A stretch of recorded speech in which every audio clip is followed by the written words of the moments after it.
공기 중에는 그녀의 향수가 아닌 낯선 여자의 향수 냄새가 떠돌고 있었다. 그것은 남편의 부하 직원이자 그의 개인 비서직까지 수행하고 있는 젊은 여성 유지아의 향수였다. 강도진 하필 이런 타이밍을 고를 수밖에 없었어. 이번 주말에 내게 얼마나 중요한 출장이 있는지 당신도 알잖아. 거울 너머로 나를 쏘아보는 남편 도진의 눈빛에는 분노가 서려 있었고 그는 깊고 무거운 한숨을 내쉬었다. 그의 얼굴에는 아내에 대한 걱정 따위는 한 점도 없었다. 오직 자신의 계획이 틀어진 것에 대한 이기적인 짜증만이 가득할 뿐이었다. 출장이 아니잖아. 거짓말하지 마. 당신 지아랑 같이 가는 거 다 알아. 하지만 지금 그게 중요한 게 아니야. 우리 아이에게 무슨 큰일이 생긴 것 같아. 제발 구급차라도 좀 불러줘. 나는 힘겹게 말을 쥐어 짜냈다. 남은 힘을 다 끌어모았지만 아랫배를 찌르는 고통은 마치 내장을 밧줄로 묶어 비틀어 짜는 듯했고 숨조차 쉬기 어려웠다. 침대 시트를 움켜쥔 내 두 손은 하얗게 질린 채 미세하게 떨리고 있었다. 그러나 내 간절한 호소에도 도지는 코웃음을 치며 침대 다가올 뿐이었다. 그는 고통으로 일그러진 나를 위에서 아래로 내려다보며 차갑게 내뱉었다. 이딴 삼류 연기 좀 그만하지. 내 출장 망치려고 발악을 하는군. 그의 얼음장 같은 말에 나는 순간 숨쉬는 법조차 잊어버렸다. 그의 잔인함이 주는 고통은 육체적인 고통보다 훨씬 더 깊숙이 내 심장을 찔렀다. 연기라고 우리 아이의 목숨이 위험한데 내가 연기를 하고 있다고 생각하는 거야. 오, 그래. 넌 항상 그런 식이었지. 넌 내가 회사에서 승승장구하는 게 배 아픈 거야. 재능 있고 유능한 부하 직원과 가까이 지내는 것도 꼴 보기 싫어서 나를 집에 묶어두려고 이딴 과장된 쇼를 벌이는 거잖아. 네 속셈 따위 훤히 다 보여. 그의 입에서는 근거 없는 편집증적인 비난과 나를 향한 경멸의 말들이 폭포수처럼 쏟아졌다. 내가 임신한 이후로 그는 내가 살이 찌고 매력을 잃었다며 집에 들어오는 횟수를 뚝 끊었다. 최근에는 아내가 히스테릭해졌다고 주변에 떠벌리며 젊은 비서 유지아와 대놓고 어울려 다니기 시작했다. 도진 씨, 제발 나를 버리고 가지 마. 우리 아이잖아. 바로 내 아이니까 너같이 한심한 여자의 소나귀에서 통제 수단으로 쓰이게 놔둘 수 없는 거야. 게다가 넌 하루 종일 집에서 아무것도 안 하는 전업주부잖아. 아프면 네가 직접 택시 불러서 병원에 가. 난 공항에 가야 해.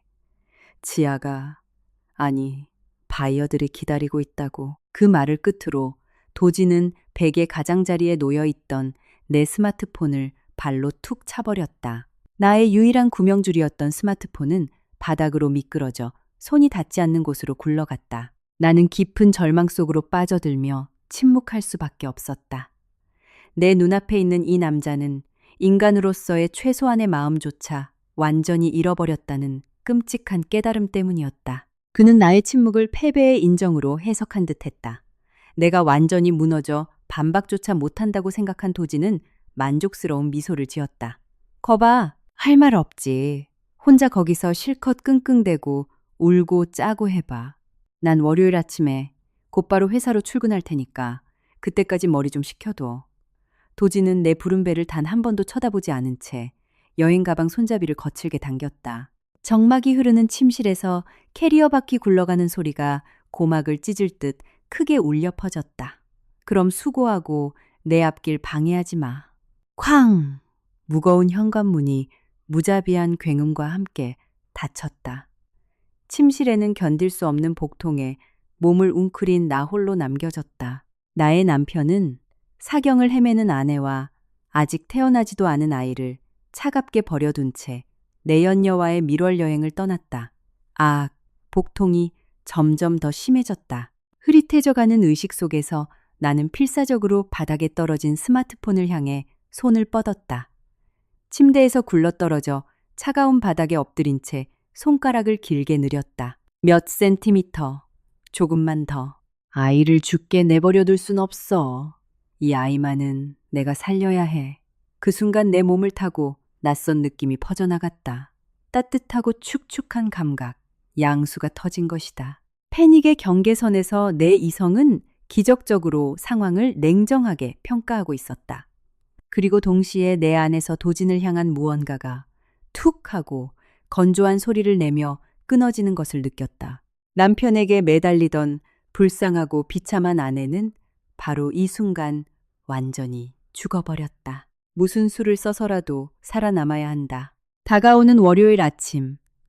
아무것도 모른 채 뻔뻔하게 회사로 출근할 도진의 뼛속 깊은 곳까지 그가 얼마나 거대한 착각 속에 살고 있었는지, 그리고 그가 누구의 손바닥 위에서 춤을 추고 있었는지 똑똑히 깨닫게 해주기 위해 떨리는 손가락이 마침내 스마트폰 화면에 닿았다. 어둠 속에서 빛나는 디스플레이를 바라보며 나는 남은 힘을 쥐어짜 단 한 사람의 번호를 눌렀다. 꺼져가는 의식 속에서 떨리는 손가락으로 누른 것은 119가 아니었다. 신호음이 두 번도 울리기 전에 상대방이 즉각 전화를 받았다. 네 서희원 이사님, 무슨 일이십니까? 적막한 밤 공기를 가르고 들려온 것은 단 한치의 동요도 없는, 그러나 강철 같은 단호함이 배어있는 중년 남성의 목소리였다. 최학수 전무님, 도와주세요. 내 끊어질 듯한 목소리가 수화기 너머로 전해진 순간 통화 너머의 공기가 순식간에 뒤바뀌는 것이 느껴졌다. 즉시 출발하겠습니다. 그 자리에서 절대 움직이지 마십시오. 지금 당장 태성 의료진을 그쪽으로 파견하겠습니다. 항상 냉철하고 평정심을 잃지 않던 최 전무의 목소리에 처음으로 진심 어린 불안과 초조함이 묻어났다. 최학수 전무그는 나의 아버지가 소유한 거대 재벌 기업 태성그룹의 총괄 전무이사로 어릴 적부터 바쁜 아버지를 대신해 나를 돌봐준 인물이었다. 그렇다. 내 남편 도진은 꿈에도 모르고 있었지만 나는 그가 생각하는 것처럼 가방끈 짧고 무지한 전업주부가 아니었다. 나는 전국의 수십 개의 계열사를 거느리고 정재계에 막강한 영향력을 행사하는 태성그룹 서태정 회장의 유일한 외동딸이었다. 그것이 나의 진짜 정체였다. 3년 전 나는 변두리 작은 계열사의 평범한 말단 직원이던 도진을 만났다. 늦은 밤까지 사무실에 남아 꼼꼼하게 업무 자료를 만들던 그의 열정과 정직해 보이던 눈빛에 끌렸던 나는 나의 배경을 철저히 숨긴 채 그와 교제를 시작했다.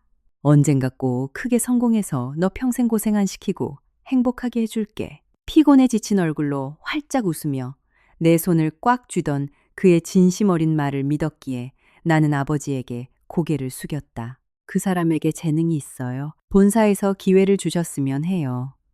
그 결과 도진은 전례 없는 초고속 승진을 거듭했고 현재는 그룹 본사 영업부 핵심 부장이라는 높은 자리에 오르게 되었다.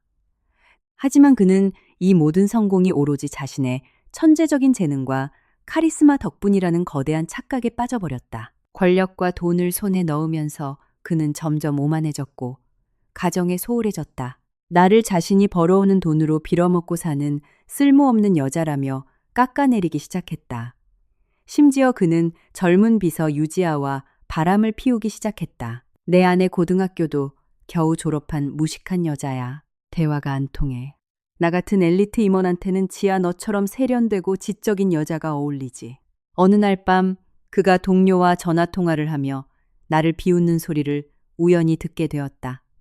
사실 나는 고등학교 졸업 후 해외로 유학을 떠나 미국의 명문대학을 수석으로 졸업했다. 하지만 그의 알량한 자존심에 상처를 줄까봐 굳이 학벌을 밝히지 않고 침묵했던 것뿐이었다. 그는 나의 배려를 고졸이라 학벌 콤플렉스가 있어서 입을 다무는 것으로 멋대로 해석하고는 나를 짓밟는 무기로 사용했다. 그때 나는 깊은 슬픔에 잠겨 어두운 복도에 우두커니 서 있을 수밖에 없었다. 사랑했던 사람이 이렇게까지 괴물로 변해가는 것에 대한 절망감에 할 말을 잃었던 것이다. 하지만 이제 내 인내심은 바닥을 드러냈다. 이 잔인한 인간은 내 존엄성을 짓밟은 것도 모자라 자신의 핏줄인 아이를 사지로 몰아넣고 내연녀와 도망쳤다.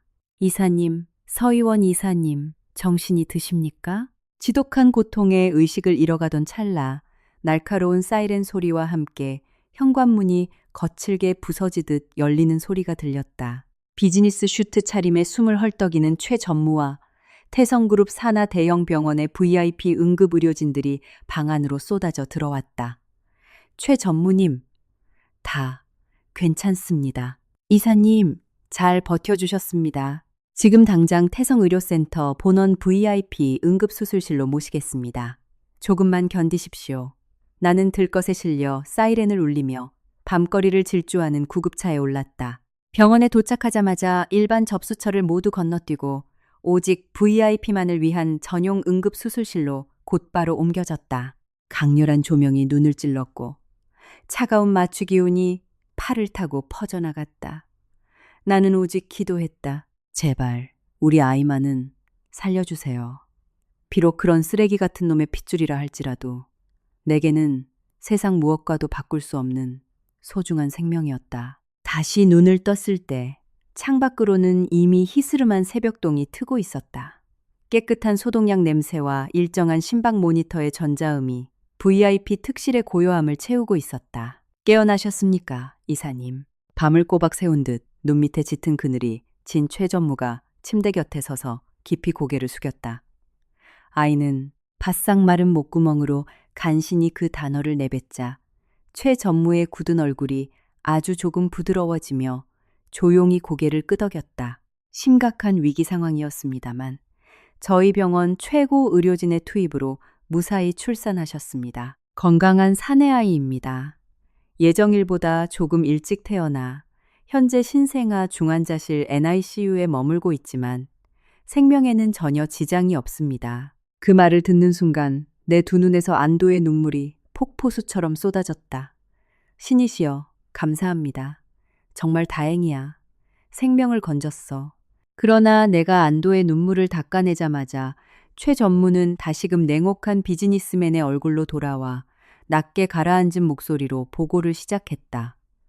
강도진 부장에 관한 보고입니다. 그 이름이 언급되는 순간 내 영혼 깊은 곳에서 차갑고 꺼지지 않는 분노의 불꽃이 타올랐다. 그자는 바이어와의 미팅을 위한 출장을 간 것이 아닙니다. 회사 공금을 횡령하여 자신의 비서 유지아와 함께 두바이행 퍼스트 클래스에 탑승한 것이 확인되었습니다. 현재 두바이의 최고급 초호화 리조트에 체크인한 상태입니다. 그리고 최 전무는 잠시 말을 멈추더니 서류 가방에서 두꺼운 결제 서류처를 꺼내 내 침대 옆 탁자 위에 올려놓았다. 그자가 자리를 비운 사이 그룹 보안팀이 그의 사무실 책상을 비밀리에 수색했고 상상을 초월하는 것을 발견했습니다. 그 내용물을 확인한 나는 헛숨을 들이켰다. 말도 안 돼. 서류의 내용은 단순한 외도나 횡령 수준이 아니었다. 그것은 태성그룹의 근간을 뒤흔들고 강도진 본인의 인생을 완전히 파멸시킬 수 있는 끔찍한 배신의 증거였다. 최 전무님, 나 그 인간 절대 용서 안 해요. 내 목소리는 스스로가 놀랄 정도로 차갑고 명징했다. 한때 남편을 사랑했던 여자의 흔적은 그 어디에도 남아있지 않았다. 그자가 두바이에서 돌아와 아무것도 모른 채 회사에 출근하는 월요일 아침. 완벽하게 끝장내버리겠어요. 당장 준비를 시작하세요. 명심하겠습니다. 이미 모든 부서에 지시를 하달했습니다. 최 전무가 깊이 허리를 숙였다. 도진이 숨기고 있던 피가 얼어붙을 듯한 배신의 증거는 대체 무엇일까? 그리고 바로 이 순간에도 아무것도 모른 채 두바이의 푸른 바다와 내연녀를 품에 안고 낄낄대고 있을 그 남자에게 어떤 지옥이 기다리고 있을까? 파멸을 향한 카운트다운은 이미 시작되었다. 운명의 월요일 아침이 초읽기에 들어갔다. 나는 유리 너머로 신생아 중환자실 인큐베이터 안에서 곤히 잠든 내 아들을 바라보고 있었다. 작은 가슴이 필사적으로 오르내리며 숨을 쉬고 있었다. 그때 등 뒤에서 다급한 발걸음 소리가 들려왔다. 희원아 뒤를 돌아보니 숨을 헐떡이면서도 압도적인 위엄을 뿜어내는 노신사가 서 있었다. 바로 태성그룹의 절대 권력자이자 나의 친아버지 서태정 회장이었다. 아버지는 한밤중에 최 전무의 긴급 연락을 받고 해외 출장지에서 전용기를 띄워 즉각 귀국한 참이었다. 아빠! 잘 버텼다, 우리 딸. 방금 내 금쪽 같은 손자의 건강한 얼굴을 보고 나서야 아비는 비로소 숨이 쉬어지는구나. 하지만 강도진 그 짐승만도 못한 놈. 내 귀한 딸과 핏줄을 버려두고 계집질을 하러 가. 내 그놈을 절대 살려두지 않을 것이다. 아버지의 두 눈에는 내가 평생 한 번도 본 적 없는 깊고 짙은 분노가 이글거리고 있었다. 거대 기업의 정점에서 수많은 피 튀기는 전쟁을 치러낸 사내의 압도적인 패기가 뿜어져 나와 병실 안의 공기마저 진동하는 듯했다. 그 순간 최 전무가 집에서 챙겨온 내 스마트폰이 무미건조한 벨소리를 내며 울렸다. 화면에 뜬 이름은 남편. 나는 아버지와 최 전무를 번갈아 쳐다본 뒤 고개를 끄덕이고는 스피커폰을 켜고 스마트폰을 탁자 위에 올려놓았다. 여보세요. 아, 이제야 전화를 쳐봤네. 너 아직도 아픈 척하고 병자 코스프레 하면서 누워있냐? 수화기 너머로 들려온 도진의 목소리에는 아내의 안위에 대한 걱정은커녕 노골적인 짜증만이 가득했다. 그리고 그의 등 뒤로는 철썩이는 파도 소리와 함께 유지아의 애교 섞인 콧소리가 들려왔다. 도진 씨, 빨리 바다에 들어가자. 아, 잠깐만 기다려, 지아. 내가 이 히스테리컬 한 여자 좀 처리하고 갈게. 도진은 지아에게 다정하게 대답한 뒤 다시금 나를 향해 오만한 목소리를 내뱉었다. 야, 잘 들어. 내가 집 서재에 파란색 결제 서류철을 하나 두고 온 것 같거든. 월요일 아침에 죽어도 필요한 서류니까 네가 회사로 좀 가져와. 너 어차피 전업주부라 하루 종일 집에서 놀고 먹잖아. 순간 그 뻔뻔함에 어이가 없어 말문이 막혔다. 아내는 조산으로 죽다 살아났는데 자기가 두고 온 물건을 회사로 배달하라고 명령하고 있는 것이다. 나의 침묵을 도진은 반항으로 여긴 듯했다. 그의 입에서 상상을 초월하는 폭언이 쏟아져 나왔다. 듣고 있어. 이래서 가방끈 짧고 무식한 여자들은 피곤하다니까. 나 같은 엘리트 임원의 발목이나 잡으려고 들고. 너 같은 닭 대가리는 내 업무가 얼마나 위대하고 대단한 건지 평생 가도 이해 못하겠지. 그러고는 자랑스럽다는 듯 말을 이었다. 나 지금 여기서 단순하게 놀고 있는 거 아니야. 일양건설 최고 경영진이랑 극비리의 골프 회동을 할 예정이거든. 이번 프로젝트만 성사되면 나 이딴 쿵소 같은 회사 때려치우고 엄청난 스카우트 조건으로 일양으로 이직할 거다. 그 말에 아버지의 한쪽 눈썹이 꿈틀거렸다. 최 전무가 찾아낸 배신의 증거. 그것은 바로 도진이 태성그룹의 1급 극비 정보를 경쟁사인 일양건설에 팔아넘기려 했다는 물증이었다. 도진 본인의 입으로 그 결정적인 범행 사실을 자백하고 있는 셈이었다. 그때쯤 되면 너같이 내 돈으로 빌어먹는 기생충 같은 여자는 내 인생에 필요 없어. 위자료 한 푼도 받을 생각 마라. 나에겐 지아라는 완벽한 파트너가 있으니까. 어머, 도진 씨 왜 그래? 사모님이 들으시잖아. 지아가 낄낄대며 거들었다. 들으라지. 어차피 머리가 멍청해서 내가 무슨 말하는지 반도 못 알아들을 텐데 뭐. 하하하. 수화기 너머로 천박한 웃음소리가 울려 퍼졌다. 나는 묵묵히 침묵을 지켰다. 슬퍼서도 반박할 말이 없어서도 아니었다. 그저 자신의 끝없는 멍청함으로 파멸의 증거를 술술 불며 웃어대는 이 남자가 한없이 가여웠기 때문이다. 나의 불길한 침묵이 이상하게 느껴졌는지 도진이 목소리를 살짝 높였다. 뭐야, 꿀먹은 벙어리야. 진짜 이상한 여자라니까. 아무튼 월요일에 서류철 무조건 가져와. 까먹으면 진짜 알아서 해라. 뚝! 그는 일방적으로 전화를 끊어버렸고 병실에는 다시금 무거운 정막이 내려앉았다. 들으셨죠? 아빠, 내가 조용히 물었다. 마치 굶주린 야수와 같은 맹렬한 분노를 띠고 있던 아버지는 조용하지만 묵직하게 공명하는 목소리로 대답했다. 그래, 최 전무 방금 그 통화. 네 회장님. 방금 통화는 태성그룹 법무팀 수석 변호사의 기기에 실시간으로 동시 송출되며 완벽하게 녹음되었습니다. 절대 빠져나갈 수 없습니다. 태블릿을 확인하던 최 전무가 냉철하게 보고했다. 나는 창밖으로 펼쳐진 맑고 푸른 하늘을 바라보았다. 도진아, 네가 월요일에 그 서류철을 회사로 가져오라고 했지. 그래, 네가 그토록 애타게 찾는 그 파란 서류철을 들고 꼭 가줄게. 하지만 넌 모르겠지. 네가 모든 것을 손에 쥐었다고 득의양양하게 출근하는 그 월요일 아침.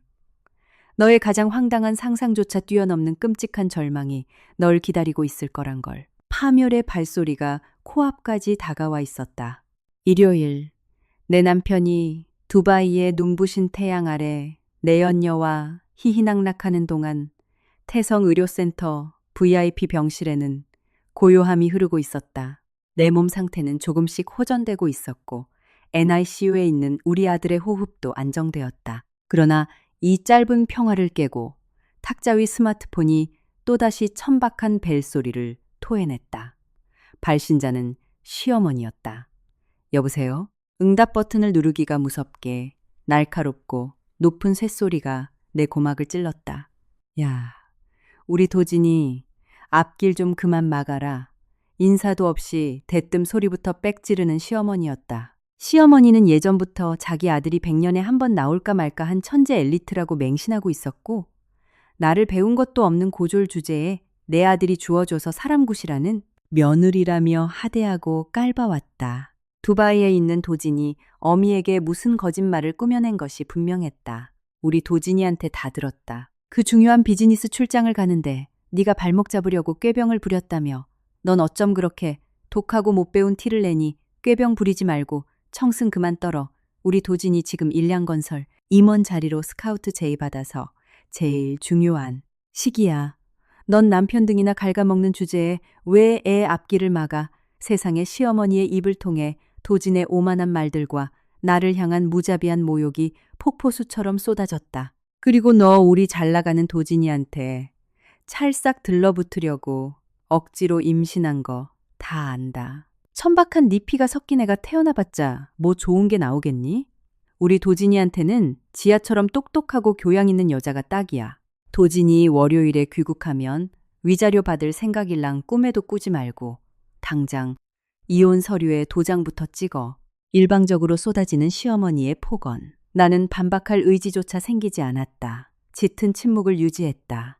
분노나 슬픔의 감정조차 한 방울도 남아있지 않았다. 나는 그저 이렇게 비참하고 얄팍한 환상 속에 살고 있는 모자무즈가 진심으로 불쌍할 뿐이었다. 너 내 말 듣고 있어. 입 꾹 다물고 있는 거 보니까 찔려서 할 말이 없는 모양이지. 당장 네 짐 싸서 어디 허름한 단칸방으로 꺼질 준비나 해. 뚝. 전화는 또다시 일방적으로 끊어졌다.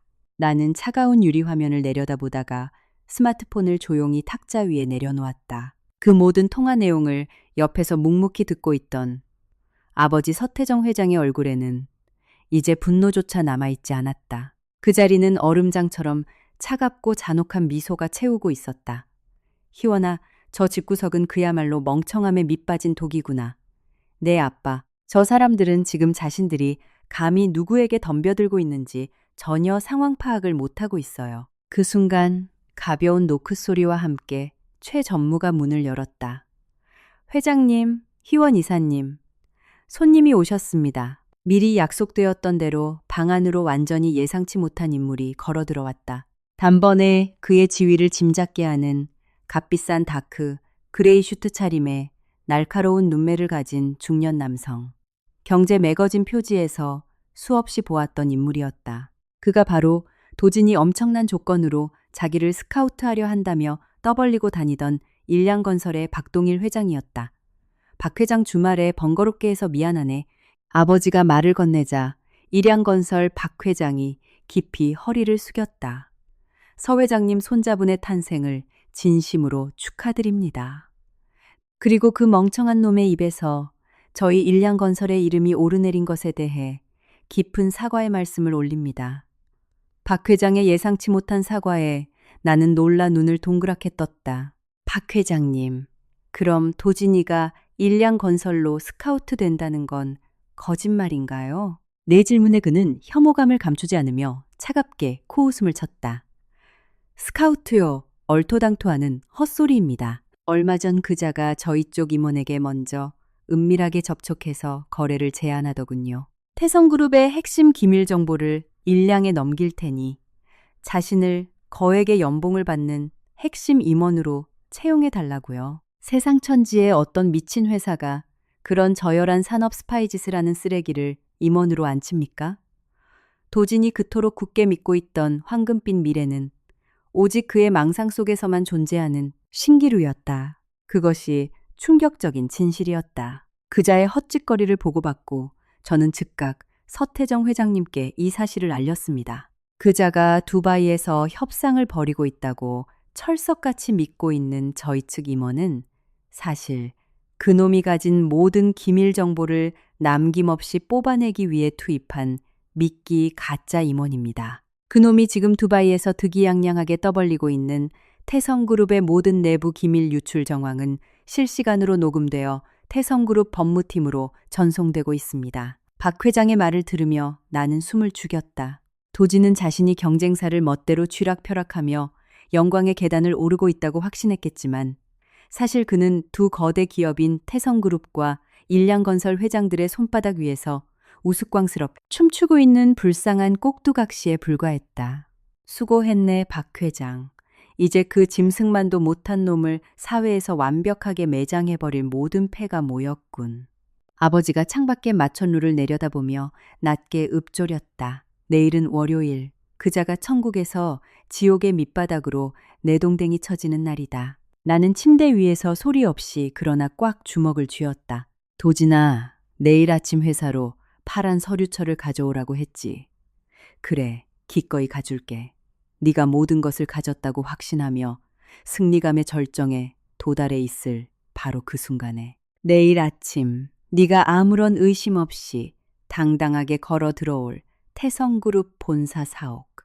과연 그곳에는 무엇이 너를 기다리고 있을까? 잔혹하고도 아이러니한 복수극의 막이 이제 막 오르려 하고 있었다. 운명의 월요일 아침, 서울 강남 테헤란로의 한복판에 우뚝 솟은 태성그룹 본사 사옥. 높은 천장과 반짝이게 닦인 대리석으로 장식된 거대한 1층 로비는 출근을 서두르는 엘리트 사원들의 활기로 눈부시게 빛나고 있었다. 나는 아이를 낳은 지 며칠 지나지 않아 온몸이 끊어질 듯 아팠지만 만류하는 의료진의 고집을 꺾고 모든 힘을 쥐어짜내어 이 자리에 서 있었다. 얼굴은 창백했고 서 있는 것조차 고통스러웠다. 아랫배는 묵직하게 쑤셔왔고 등줄기로 식은땀이 흘러내렸지만 내 두 손은 도진이 그토록 원하던 파란색 서류철을 단단히 쥐고 있었다. 출근 시간 20분 전 육중한 자동문이 열리며 태성의 엄숙한 분위기와는 전혀 어울리지 않는 경박하고 큰 웃음소리가 로비로 쏟아져 들어왔다. 크하하 역시 두바이 기후는 끝내주더라니까. 일양건설 임원들도 완전 감동했잖아. 내 완벽한 프레젠테이션에 완전히 넋을 잃더라고. 어머 도진 씨. 도진 씨는 진짜 일에 있어서는 천재 같아.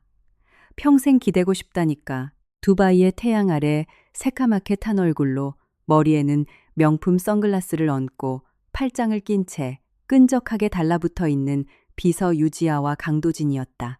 두 사람은 출장이라는 핑계조차 숨길 생각이 없는 듯 휴양지에서 막 돌아온 유쾌한 아우라와 짙은 코코넛 향수 냄새를 풍기고 있었다.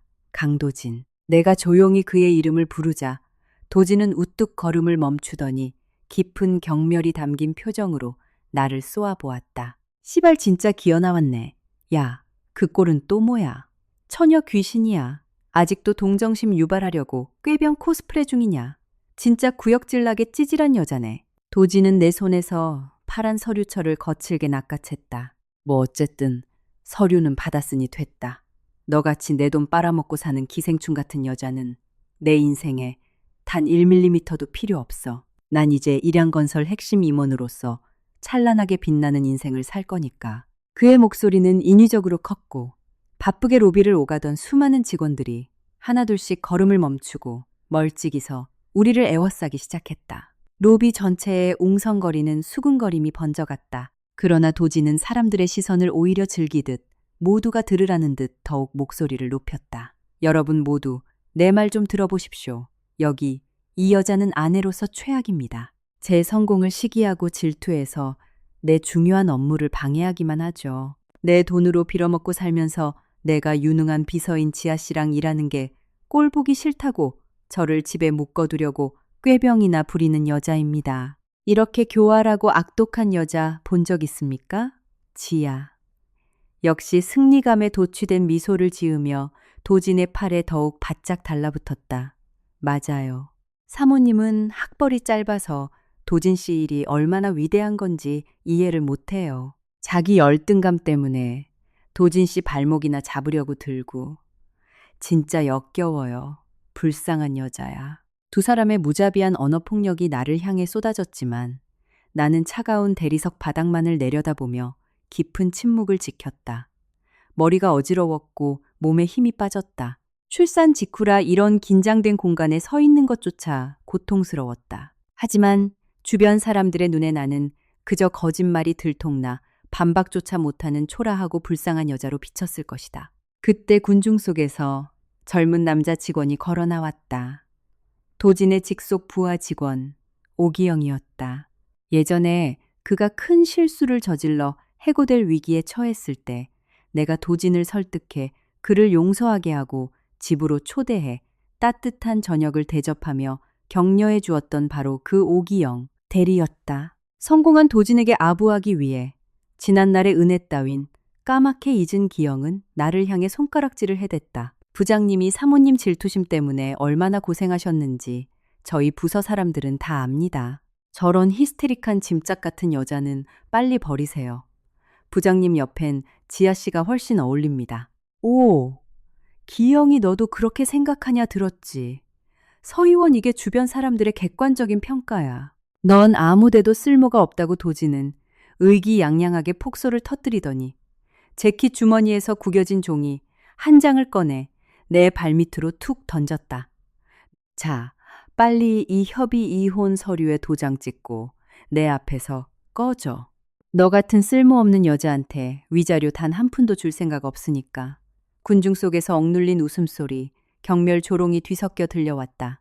아무도 나를 도와주지 않았다. 내가 믿었던 사람의 배신. 나는 거대 기업의 로비 한가운데서 마치 공개 처형을 당하는 것처럼 갇혀버렸다. 어이, 보안팀. 저기 수상한 여자 당장 밖으로 끌어내. 내 중요한 업무 시작을 방해하잖아. 도진의 오만한 명령이 떨어지자 로비 구석에 대기하고 있던 건장한 체격의 보안 요원 몇 명이 험악한 표정을 짓고 나를 향해 다가오기 시작했다. 완전한 참패. 누가 봐도 나의 완벽하고 무조건적인 패배였다. 하지만 도진은 보지 못했다. 내 발밑에 던져진 이혼 서류를 천천히 주워들며 내가 피가 얼어붙을 듯한 서늘하고도 결연한 미소를 지으며 그를 바라보고 있다는 사실을. 야, 빨리 저 여자 끌어내라니까. 도진이 다시 한번 소리쳤다. 그러나 나를 향해 거칠게 손을 뻗으려던 보안 요원들은 내 얼굴을 가까이서 확인한 순간 마치 벼락이라도 맞은 것처럼 그 자리에 굳어버렸다. 그들의 얼굴은 순식간에 하얗게 질렸고 차렷 자세로 돌처럼 굳어버렸다. 뭐 하는 거야? 당장 저 더러운 여자 안 끌어내고 뭐 해? 도진의 분노 어린 고함이 거대한 로비에 공허하게 울려 퍼졌지만 나를 건드리려 했던 보안 요원들 중 단 한 사람도 미동조차 하지 않았다. 아니, 움직일 수 없었다. 그들의 얼굴은 급격히 흑빛으로 변해갔고 이마에서는 식은땀이 비오듯 쏟아졌다. 태성그룹 보안팀 요원들은 사내 교육을 통해 최고 경영진과 그 직계 가족들의 얼굴을 완벽하게 암기하도록 훈련받는다. 내 얼굴을 눈앞에서 본 그들은 자신들이 방금 누구에게 손을 대려 했는지 본능적으로 깨달은 것이다. 죄송합니다. 보안 요원들은 도진의 명령을 완벽하게 무시한 채 내 앞에서 허리가 부러질 듯 90도로 꺾어 깊은 숙인살을 올렸다. 야, 너네 미쳤어. 왜 저런 무식하고 미친 여자한테 인사를 해? 도진은 화를 참지 못하고 눈을 부라리며 보안 요원 한 명의 어깨를 찔렀지만 그들은 석상처럼 미동조차 하지 않았다. 바로 그 순간이었다. 당장 그 입 다물지 못할까. 낮지만 절대적인 권위가 실린 불호령이 로비를 쩌렁쩌렁 울렸다. 모세의 기적처럼 군중이 양옆으로 쫙 갈라지며 그 사이로 태성그룹의 2인자 최학수 총괄 전무가 걸어 나왔다. 그의 뒤로는 평소 일반 평사원들은 얼굴조차 보기 힘든 그룹의 최고위 임원진들이 다급하게 뒤따르고 있었다. 도진의 얼굴이 순식간에 환하게 펴졌다. 그는 재빨리 굽실거리는 아부 섞인 미소를 장착하고 최 전무 앞으로 튀어나갔다. 아이고, 최 전무님 안녕하십니까? 아침부터 소란을 피워 죄송합니다. 분리, 그게 제 아내가 제 승진을 시기해서 회사까지 스토커처럼 쫓아왔지 뭡니까? 제가 당장 저 여자를 밖으로 내동댕이 치겠습니다. 닥쳐라.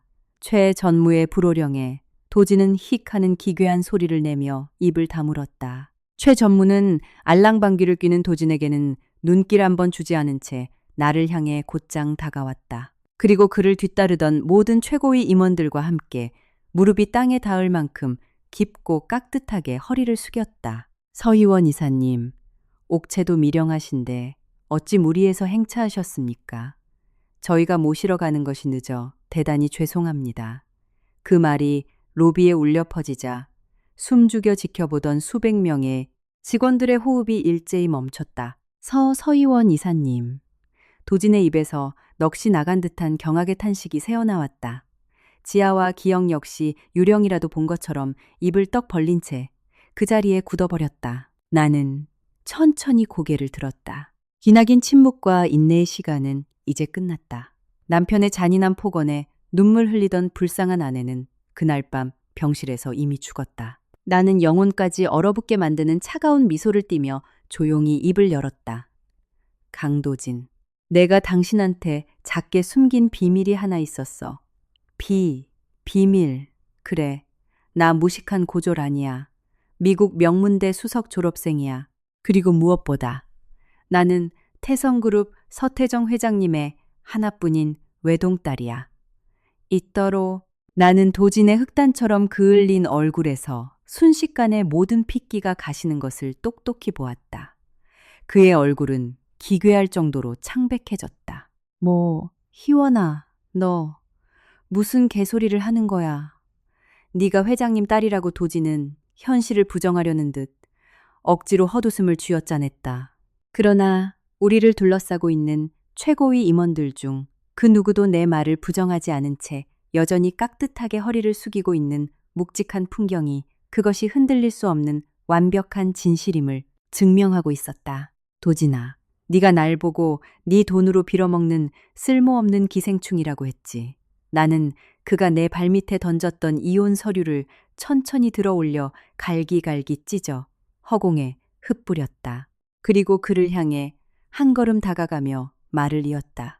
하지만 네 그 어이없는 초고속 승진, 네가 맡았던 그 수많은 굵직한 핵심 프로젝트들, 그거 전부 내가 네 뒤에서 아빠한테 부탁해서 너한테 판을 깔아준 거야. 네가 네 능력이라고 착각했던 그 모든 성취는 그저 내가 널 위해 만들어준 거대한 환상에 불과했다고. 헛소리 마. 그건 다 내 재능이야. 내 카리스마 덕분이라고. 재능 바이어. 미팅을 핑계로 회사 공금 횡령해서 내연녀랑 두바이, 퍼스트 클래스 타고 가서 놀아난 게 내 재능이겠지. 내 폭로에 주변 직원들의 수군거림이 폭발했다. 횡령 미팅 간 거 아니었어. 조용하던 웅성거림은 이내 도진을 향한 거대한 비난의 파도가 되어 그를 덮쳤다. 아니야. 이건 오해라고. 나 진짜 미팅. 얼굴이 시뻘겋게 달아오른 도진이 변명하려 애썼다. 참. 네가 일양건설로 이직하겠다고 했지. 나는 도진이 아침부터 그토록 애타게 원하던 파란 서류철을 최 전무에게 건넸다. 최 전무님, 이 서류철 안에 뭐가 들었는지 저 인간한테 똑똑히 보여주세요. 명심하겠습니다. 냉혹한 표정의 최 전무가 파란 서류철을 열었다. 그 내용물을 본 도진의 두 무릎이 사시나무 떨리듯 덜덜 떨리기 시작했다. 그 안에는 도진이 일양건설의 가짜 임원에게 넘기려 했던 태성그룹의 기밀 복사본 따위는 없었다. 내가 이 파란 서류철 내용물을 좀 바꿔치기 했거든. 도진이 필사적으로 도망쳐 자신의 부서로 뛰어 올라갔을 때 마주하게 될 절망은 과연 어느 정도일까?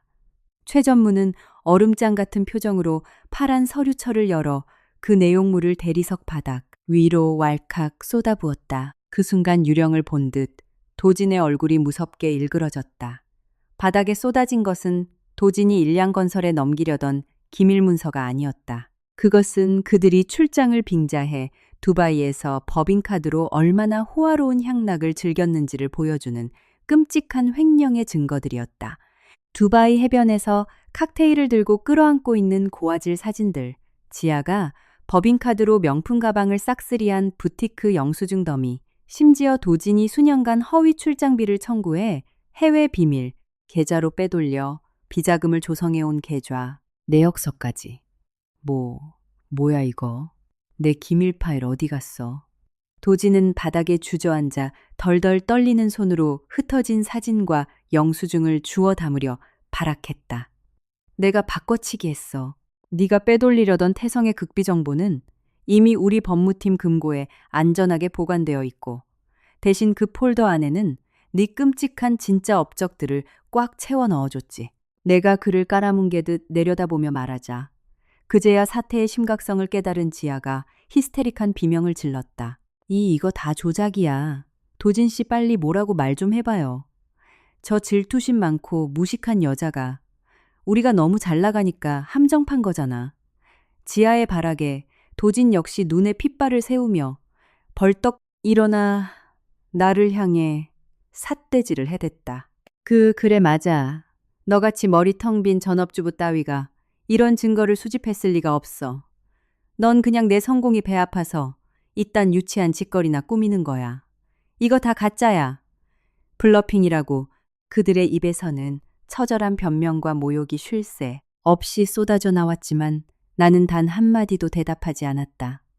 그저 북극의 얼음처럼 차가운 시선으로 그들을 묵묵히 내려다볼 뿐이었다. 나의 깊고 짙은 침묵은 그들에 대한 절대적인 경멸의 증거였다. 대답할 가치조차 없는 버러지라는 뜻이었다. 내 뒤에 도열한 최고위 임원들의 숨막히는 아우라와 겹쳐져 로비의 공기는 질식할 듯 무거워졌다. 내가 침묵하면 할수록 그들의 거짓말은 더욱 비참하고 구차하게 발가벗겨졌다. 이 팽팽한 정막을 깬 것은 날카로운 중년 여성의 고함이었다. 자동문이 열리고 누군가 비틀거리며 뛰어들어왔다. 너 여기서 지금 무슨 폐악질이야. 직원들이 기겁하며 길을 내주었다. 화려하고 번지르르한 옷차림에 숨을 헐떡이며 뛰어들어온 여성. 바로 나의 시어머니였다. 도진이 나에게 전화를 끊은 뒤 시어머니에게 아내가 회사 로비에서 미쳐 날뛰고 있다고 연락을 했고 아들을 구하겠다며 택시를 타고 달려온 것이다. 아이고 엄마, 마침 잘 왔어. 도진 씨 걱정 마. 내가 다 해결할게. 내가 말했지. 저 며느리라는 년은 네 재능을 질투해서 사사건건 발목이나 잡는 악독한 년이라고. 상황 파악을 전혀 못한.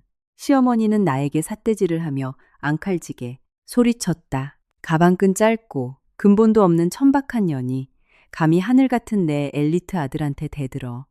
넌 100년은 일러 감히 이 대단한 회사까지 기어들어와서 행패를 부려 당장 그 무릎 꿇어 꿇고 우리 도진이한테 싹싹 빌어. 그녀는 의기양양하게 나를 모욕했다. 그러나 그 순간 로비 구석에 위치한 VIP 전용 엘리베이터 문이 조용히 열리며 압도적인 위압감을 뿜어내는 노신사가 묵직한 발걸음으로 걸어 나왔다.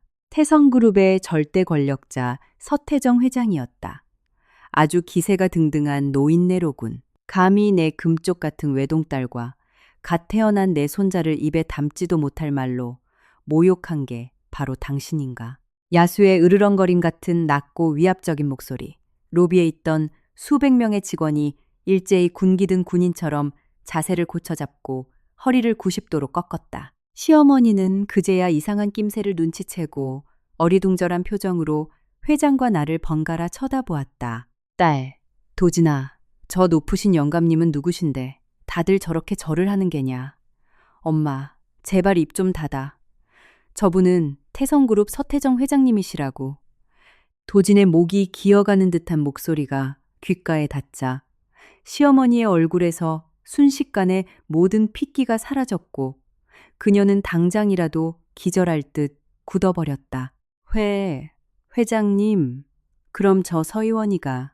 그래요. 내가 바로 서태정 회장님의 유일한 외동딸 당신이 그토록 멸시하고 무시했던 그 고졸 출신 쓸모없는 여자입니다. 내가 낮게 읊조리자 시어머니는 헉하는 짧은 비명을 지르며 그 자리에서 무릎을 꿇고 주저앉았다. 퇴로는 완벽하게 차단되었다.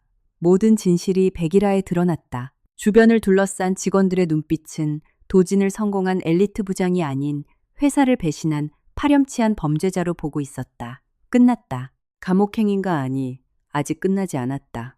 만약 지금 내 컴퓨터에 남아있는 비밀 장부와 일량건설과의 밀약 이메일을 모두 지워버릴 수만 있다면 최악의 상황은 면할지도 모른다. 궁지에 몰린 도지는 갑자기 발작이라도 일으킨 듯 눈에 핏발을 세우고는 제 어미와 지하를 거칠게 밀치며 악을 썼다.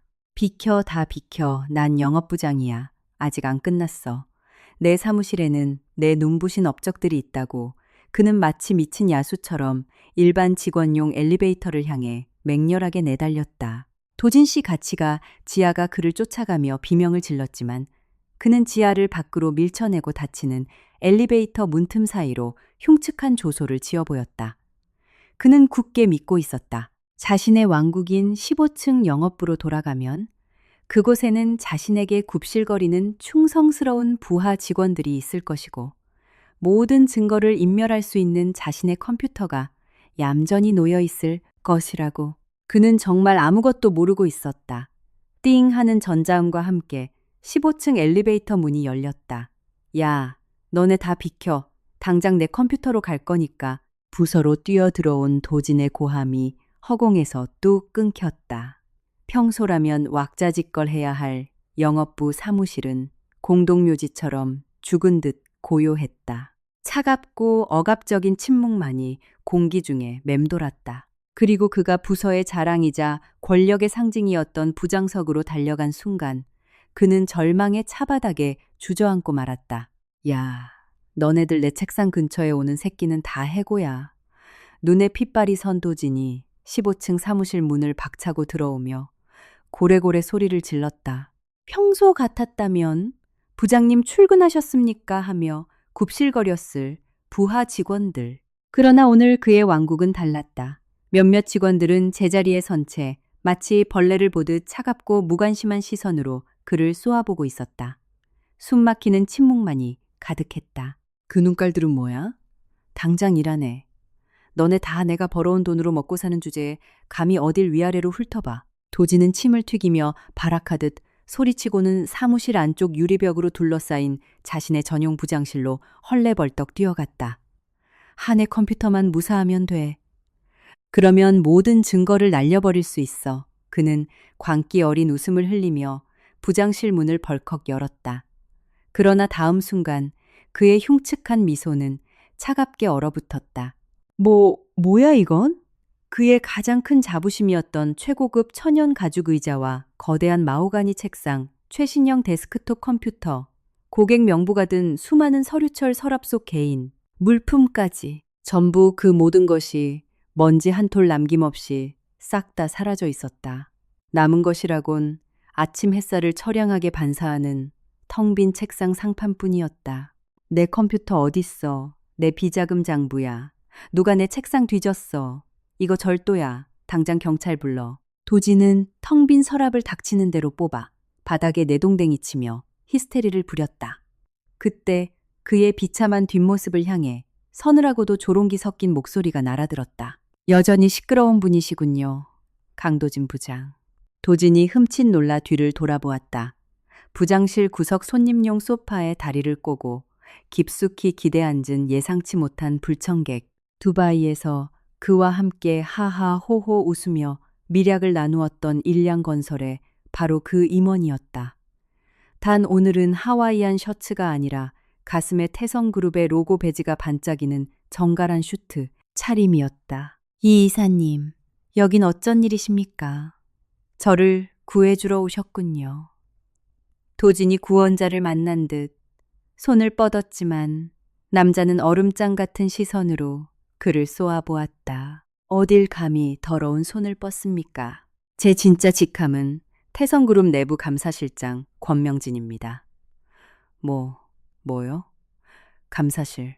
네, 당신이 두바이 해변에서 칵테일을 홀짝이며 우리 회사의 기밀을 술술 불고 법인카드로 최고급 룸살롱에서 샴페인을 터뜨리는 동안 우리 감사실과 법무팀은 금요일 밤부터 한숨도 자지 않고 당신의 모든 비리를 탈탈 털어 조사했습니다. 방금 당신 책상에 있던 모든 것은 이미 범죄 증거물로 압수되어 경찰에 인계되었습니다. 감사실장의 말은 마치 거대한 해머처럼 도진의 뒤통수를 강타했다.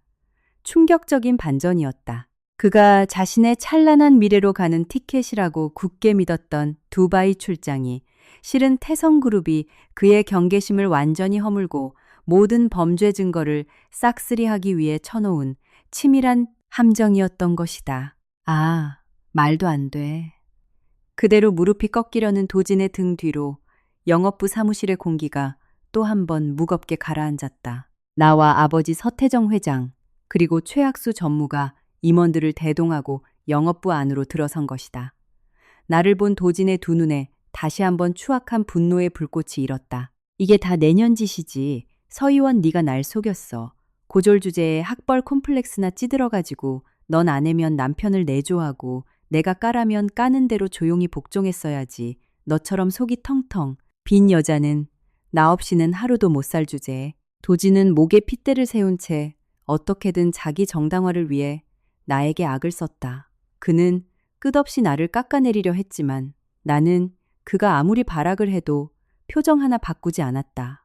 나는 그저 북극의 얼음처럼 차가운 눈빛으로 그를 위에서 아래로 가만히 내려다볼 뿐이었다. 나의 침묵.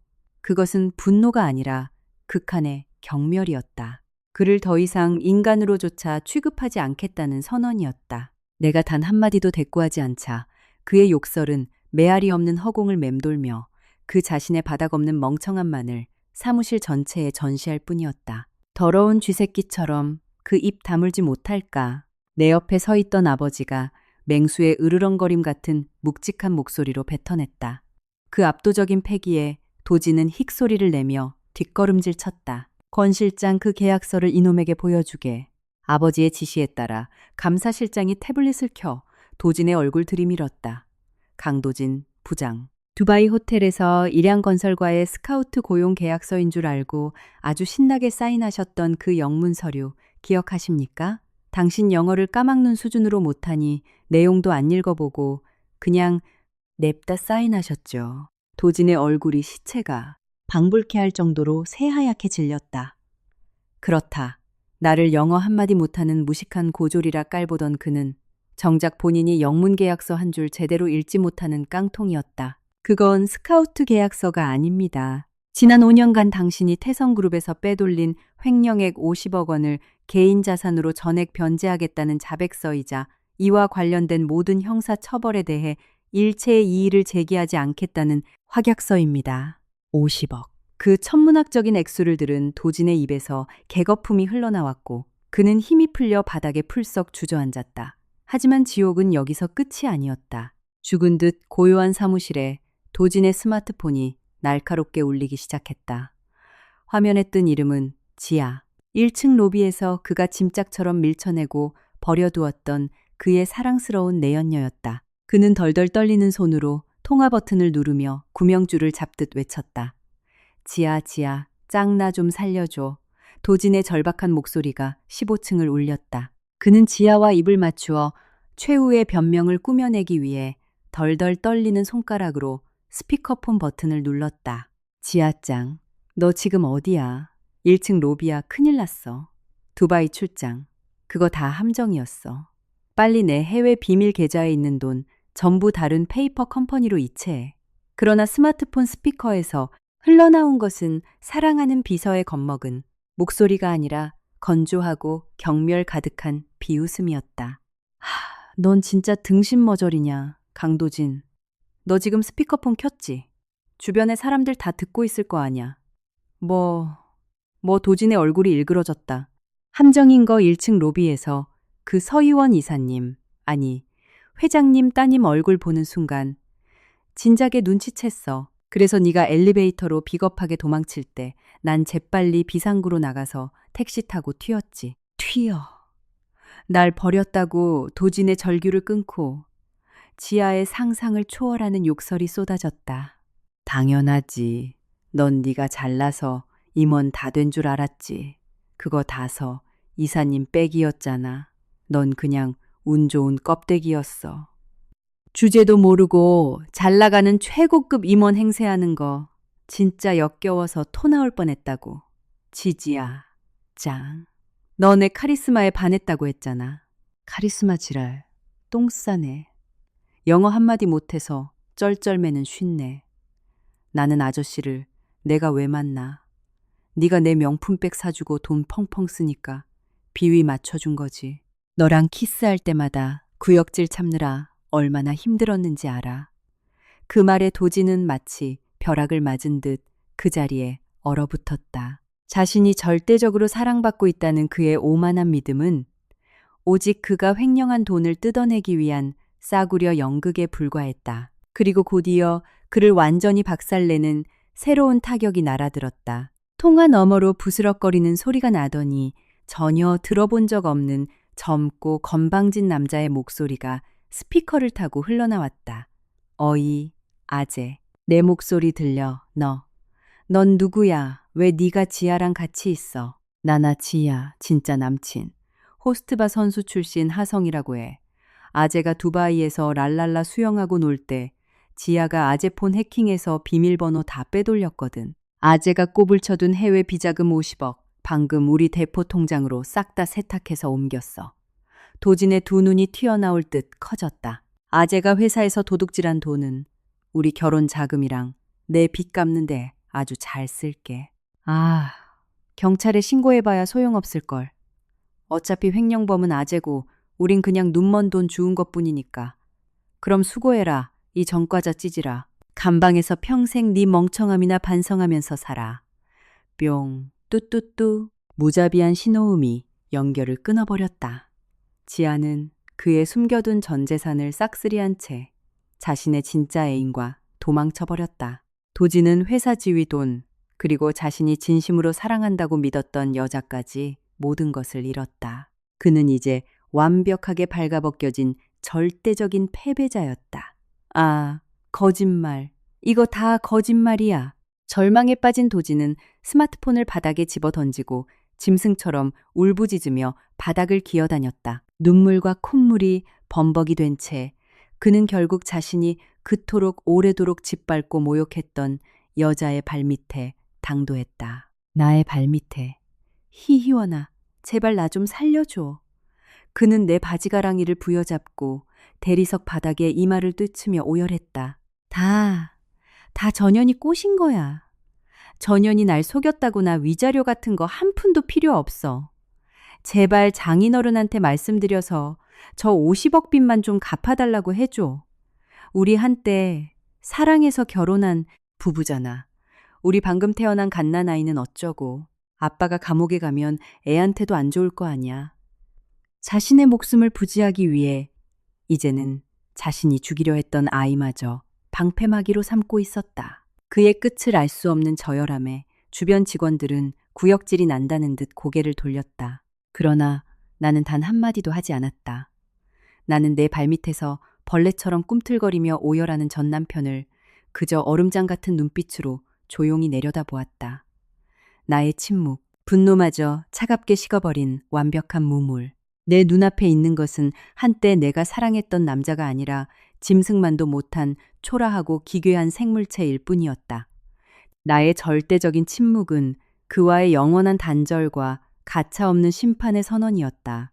내가 아무런 반응을 보이지 않자 그의 절망은 끝없이 깊어졌고 허공에 흩어지는 그의 비명은 공포로 일그러져 갔다. 그 순간 고요를 찢고 날카로운 중년 여성의 비명이 사무실 안으로 난입했다. 보안 요원들에게 양팔이 붙잡힌 채 질질 끌려 들어온 여성 1층 로비에서 주저앉아 있던 시어머니였다. 도진아, 너 대체 무슨 짓을 저지른 거냐? 머리가 산발이 된 시어머니는 바닥을 기는 도진의 멱살을 움켜쥐고 미친 듯이 흔들었다. 엄마, 왜 그래? 무슨 일인데? 방금 아파트 이웃집에서 연락이 왔어. 시꺼먼 양복 입은 사람들이 들이닥쳐서 우리 집 안방부터 거실까지 온통 빨간 딱지를 붙이고 있다고. 내 재산이 압류당하고 있단 말이다. 도진이 벼락 맞은 듯 굳어버렸다. 그때 내가 처음으로 천천히 입을 열었다. 최 전무님, 설명해 주시죠. 명심하겠습니다. 최 전무가 한 걸음 앞으로 나서며 차가운 목소리로 믿기 힘든 사실들을 나열하기 시작했다. 강도진 부장. 당신이 지난 5년간 회사에서 빼돌린 횡령액 중 일부가 어머니의 계좌로 흘러들어갔고 어머니가 살고 계신 그 호화로운 타운하우스 대출금, 상환과 고급 외제차 구매에 사용되었습니다. 당연히 이 모든 것은 불법으로 형성된 범죄 수익입니다. 태성그룹 법무팀은 이미 법원으로부터 재산 보전 처분 및 압류 영장을 발부받아 집행 중입니다. 시어머니는 눈을 까디집었고 도지는 뻐끔거리는 붕어처럼 소리 없이 입만 뻐끔거렸다. 그러나 서류를 펄럭이며 내뱉은 최 전무의 마지막 한마디는 이 추악한 모자무즈를 영원한 지옥불로 떨어뜨리는 완벽한 사형 선고였다. 당신의 어머니는 강도진 부장님이 주시는 돈을 단순히 받아 쓴 것만이 아닙니다. 어머니 본인 명의로 유령법인 페이퍼 컴퍼니를 설립하여 자금 세탁의 핵심 창구 역할을 했습니다. 당신이 절세를 위한 서류라며 내민 서류들에 당신 어머니가 직접 인감도장을 찍고 사인함으로써 어머니는 법적으로 완벽한 당신의 특정 경제범죄, 가중처벌법상 횡령 및 자금 세탁 공범이 되었습니다. 무엇이 시어머니의 얼굴에서 생기가 완전히 증발했다. 무슨 개소리야. 난 저 병신 같은 놈이 시키는 대로 도장만 찍어준 것뿐이라고. 저놈이 그냥 여기저기 도장만 잘 찍으면 평생 사모님 소리 들으면서 돈방석에 앉아 살게 해준다고 해서 패닉에 빠진 시어머니는 얼굴을 흉측하게 일그러뜨리며 바닥을 기고 있는 도진의 얼굴을 짐승처럼 핥히기 시작했다. 도진이, 이 천하의 호로 새끼야. 네가 낳아준 어미를 범죄자로 만들어. 이 쌀벌레 같은 쓸모없는 새끼야. 난 내 천재 아들 자랑하는 맛에 살았는데 넌 그저 좀도둑 새끼였어. 내 배를 갈라 널 끄집어낸 게 내 평생의 한이다. 조금 전까지만 해도 아들을 신처럼 떠받들던 시어머니의 입에서 극단적으로 이기적이고 끔찍한 저주가 쏟아져 나왔다. 도진 역시 눈이 뒤집혀 자기 친어미를 향해 이빨을 드러냈다. 닥쳐. 이 늙은 탐욕 덩어리야. 동네 아줌마들 앞에서 돈 자랑하고 싶어서 돈 더 내놓으라고 발광한 게 누군데. 엄마도 내 돈이 회사에서 훔친 돈인 거 대충 눈치채고 있었잖아. 이제 와서 고상한 피해자 코스프레 하지 마. 이 늙은 마녀야. 어머니와 아들이 서로의 머리채를 쥐어뜯으며 시궁창 같은 난투극을 벌였다. 나는 그 흉측하고 구역질, 나는 광경을 바라보며 깊은 침묵을 유지했다. 나의 침묵. 사랑으로 묶여 있어야 할 가족의 유대 따위는 이곳에 존재하지 않았다. 오직 돈과 허영심으로 얽힌 얄팍한 거미줄이 끊어지자 그들은 서로에게 오물을 끼얹고 있었다. 나는 감정의 동요가 전혀 없는 무표정한 얼굴로 그들을 내려다보았다. 나의 얼음 같은 침묵은 그들의 한심함을 더욱 선명하게 부각시킬 뿐이었다. 가족 싸움은 경찰서 진술실에 가서 마저 하시죠. 그때 소란스러운 사무실을 가르고 차분하지만 묵직한 목소리가 울려 퍼졌다. 직원들이 길을 내주자 나타난 인물.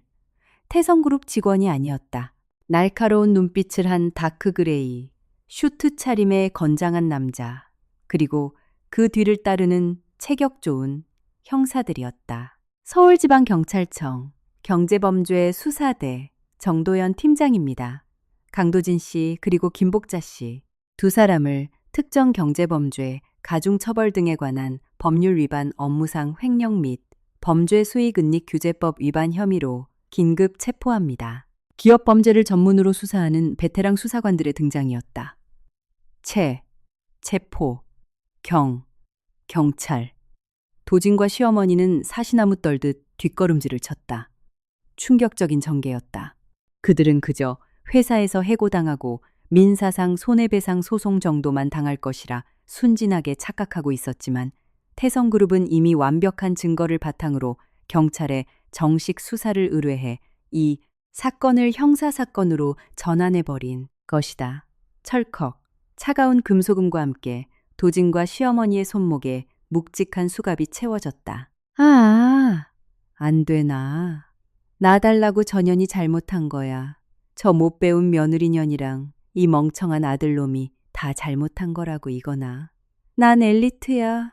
내 인생이 이렇게 끝날 순 없어. 수사관들에게 질질 끌려가며 두 사람은 짐승처럼 울부짖고 발악했다. 이제 모든 것이 끝났고 마침내 회사에 평화가 찾아오는 듯했다. 그러나 엘리베이터로 끌려가기 직전 고개를 푹 숙이고 질질 끌려가던 도진이 돌연 걸음을 멈추더니 기괴하고 소름 끼치는 웃음소리를 흘렸다.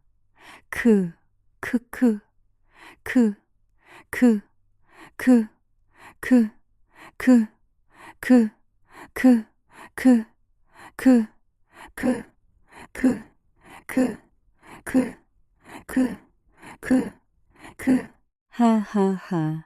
좋아. 서희원, 네가 나를 이렇게까지 벼랑 끝으로 몰아넣을 줄은 몰랐지만 너희들은 한 가지 치명적인 실수를 저질렀어. 수갑이 채워진 두 손을 부자연스럽게 들어 올린 도진은 이빨을 사용해 안주머니에서 붉은색의 작은 USB 메모리 하나를 간신히 꺼냈다. 그리고 피가 맺힌 손가락으로 그것을 꽉 쥐었다. 이 안에는 태성그룹이 지난 10년간 저질러온 수천억 대의 대규모 조세 포탈과 정치권 불법 비자금 로비 내역에 관한 1급 극비 데이터가 들어있다. 내가 영업부장 자리에 있으면서 서버 백업실에 잠입해 몇 년에 걸쳐 아주 조심스럽게 빼돌려 놓은 거지. 도진의 절규에 주변을 에워싸고 있던 태성그룹 최고위 임원들이 헛숨을 들이켰다. 만약 그것이 사실이라면 태성그룹의 존립 자체를 뒤흔들 치명적인 게이트가 터지는 것이다. 야, 형사 당장 나와. 우리 엄마 손목에서 수갑 풀어. 그리고 서태정 회장 당신은 지금 당장 내 해외 비밀 계좌로 현찰 100억을 입금해. 만약 조금이라도 허튼 수작을 부리거나 경찰이 날 데려간다면 내 비밀 클라우드 서버에 연동된 이 데이터들이 국내외 모든 주요 언론사로 자동 송출될 거다. 이것은 더 이상 횡령범의 협박이 아니었다. 기업 전체를 인질로 잡고 벌이는 전대미문의 테러 행위였다. 크하하하. 자신의 완벽한 승리를 확신한 도진은 미친 듯이 몸을 떨며 폭소를 터뜨렸고 나를 향해 고개를 돌려 그동안 참아왔던 모든 악의를 쏟아냈다. 크아하, 어때 서의원 쫄아서 얼굴 하얘졌냐. 결국 너는 네 아빠 돈과 권력의 온실 속에서나 자란 온실 속 화초. 철없는 등신에 불과해 아빠 백업씨는 남편 하나 간수 못하는 무능하고 쓸모없는 기생충년. 넌 날 건드린 걸 평생 후회하면서 살게 될 거다. 그는 득의양양하게 독서를 토해냈지만 나는 눈 하나 깜짝하지 않았다. 그저 조용하고 차갑게 그를 바라볼 뿐이었다. 나의 침묵, 공포도 패닉도 없었다. 내 눈앞에서 발광하는 저 불쌍한 광대를 향한 한없는 연민만이 서려 있을 뿐. 내가 아무런 반응도 보이지 않자 그의 우월감이라는 얄팍한 환상이 서서히 금이 가기 시작했다. 그 눈깔 뭐야? 말해봐, 할 말 없지. 야, 형사, 당신 저딴 조작된 함정 믿는 거 아니지? 난 피해자야. 내가 다 뒤집어 쓴 거라고 초조해진 도진이 언성을 높였다. 바로 그 순간. 추하군요, 예전 부장님. 정막을 깨고 젊은 남성의 목소리가 들려왔다. 직원들 사이에서 걸어 나온 사람은 소벨셴너 의외의 인물이었다. 바로 1층 로비에서 도진을 옹호하며 나를 히스테릭한 짐짝이라 모욕했던 도진의 부하 직원 오기영 대리였다. 기기영아, 너 무슨 소리를 하는 거야? 넌 내 편이잖아. 혼란에 빠진 도진을 향해 기영은 나와 서태정 회장에게 90도로 깍듯하게 인사를 올린 뒤 도진에게 싸늘한 시선을 던졌다. 내 편 웃기지 마십시오. 제가 예전에 회사에 막대한 손해를 끼치는 실수를 저질러 해고당할 뻔했을 때 저를 유일하게 믿어주시고 두 번째 기회를 주신 분은 다름 아닌 서희원 이사님이십니다. 저는 이사님께 평생 갚지 못할 은혜를 입었습니다. 그리고 오늘 아침 로비에서 제가 부장님 장단에 맞춰드린 건 전부 저기 계신 감사실 권 실장님의 극비짓이었습니다. 지짓이라고. 네. 당신이 마지막 순간까지 눈치채지 못하고 자신이 가진 패를 몽땅 테이블 위에 까발리도록 당신의 경계심을 완전히 허물어뜨리기 위한 연막 작전이었죠. 기영의 말에 도진의 얼굴이 무섭게 일그러졌고 기영은 그에게 마지막 결정타를 꽂아 넣었다. 당신이 지금 손에 쥐고 있는 그 빨간색 USB, 당신이 두바이로 출국하기 전날 짐 싸는 걸 도와드리는 척하면서 제가 똑같이 생긴 깡통 USB로 바꿔치기 했습니다. 당신이 지금 목숨 줄이라고 쥐고 있는 건 그냥 2,000원짜리 싸구려 플라스틱 쪼가리입니다. 아니야. 거짓말 그럴 리 없어. 이성을 잃은 도진은 수갑을 절그럭거리며 정 팀장의 멱살을 잡으려 달려들었다. 야, 형사, 네 태블릿에 이거 당장 꽂아봐. 내 데이터가 진짜라는 걸 지금 당장 증명해 줄 테니까. 정 팀장은 코웃음을 치며 도진의 손에서 빨간 USB를 빼앗았다. 진정해. 확인해 볼 테니까. 그는 자신의 업무용 태블릿에 USB를 꽂았다. 잡아. 이제 파일이 열릴 거다. 태성그룹 파멸의 시작이라고 도진은 눈에 핏발을 세우고 화면을 노려보았다. 그러나 태블릿 화면에 나타난 것은 거대한 기밀 데이터의 바다가 아니었다. 오직 단 하나의 동영상 파일. 파일명 증거 더맨피사. 뭐야. 이거 내 기밀 데이터 어디 갔어? 도진이 패닉에 빠져 발악하는 사이 정 팀장은 묵묵히 동영상을 재생시켰다. 화면에 나타난 것은 나와 도진이 살던 아파트 주방의 익숙한 풍경이었다. 그리고 그곳에서 누군가와 통화를 하며 소름 끼치게 웃는 얼굴로 무언가를 준비하고 있는 사람은 다름 아닌 도진 자신이었다. 지아짱.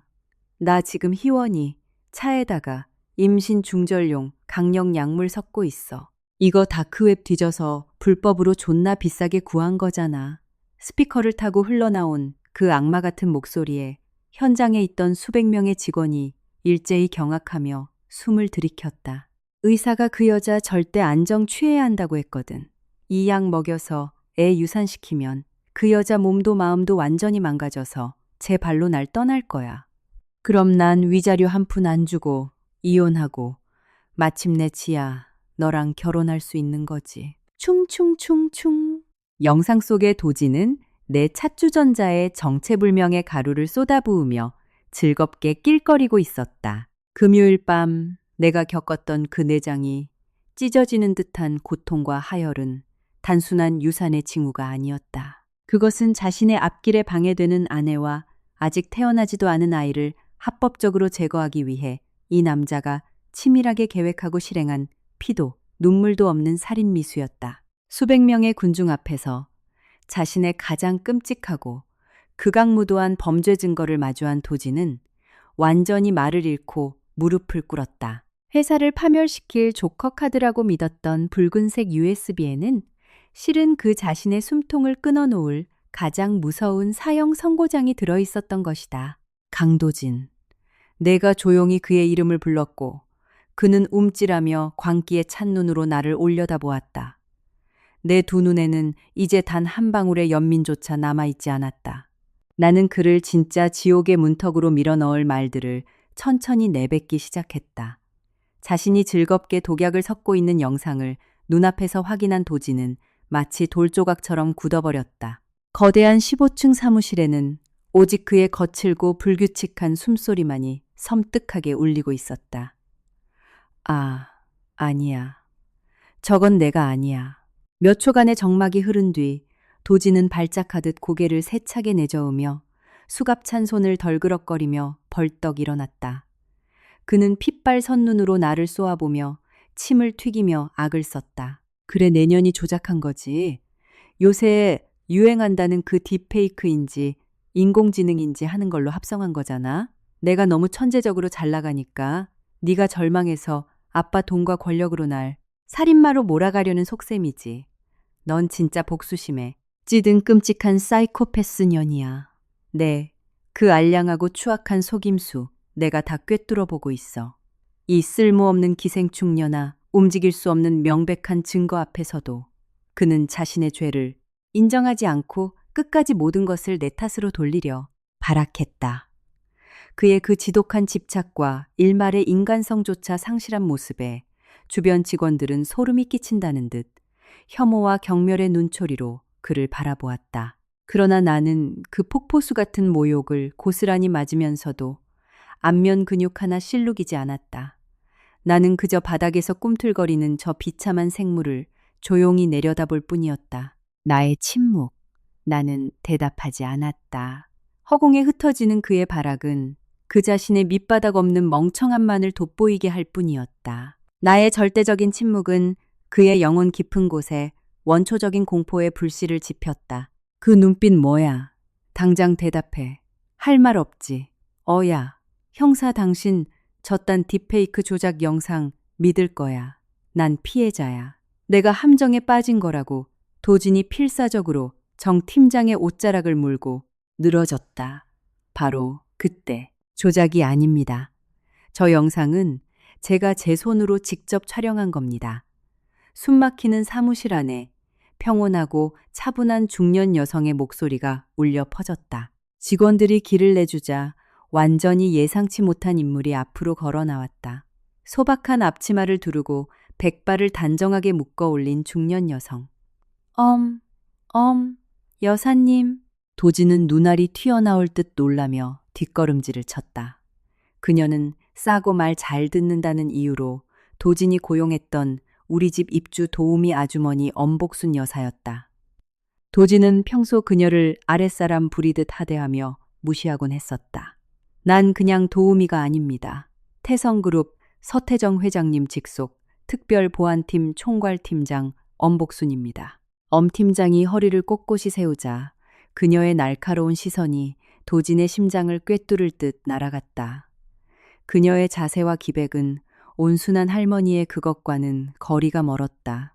서의원 이사님께서 당신 같은 불순한 놈과 결혼하겠다고 선언하신 그날부터 저는 회장님의 특명으로 당신 집에 위장 잠입했습니다. 집안 곳곳에 초소형 몰래카메라를 설치하고 당신의 모든 일거수일투족을 24시간 감시해왔죠. 당신이 다크웹에서 정체불명의 임신 중절 약물을 비트코인으로 결제하고 그것을 이사님의 차에 섞는 그 모든 과정이 제 카메라에 낱낱이 녹화되었습니다. 나날 감시했다고, 네, 자신을 위대한 엘리트 임원이라 자칭하며 내연녀와 통화하며 낄낄대던 그 구역질나는 살인모의 현장 아주 선명하게 담아두었죠. 도진의 얼굴은 완전히 시체처럼 창백해졌다. 그가 자신의 안전한 요새라고 굳게 믿었던 집안조차 사실은 태성그룹의 완벽한 통제 아래 놓여 있었던 것이다.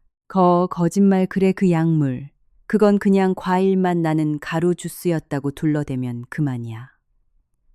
도진의 필사적인 외침에 정 팀장이 얼음장 같은 팩트로 그의 숨통을 끊어놓았다.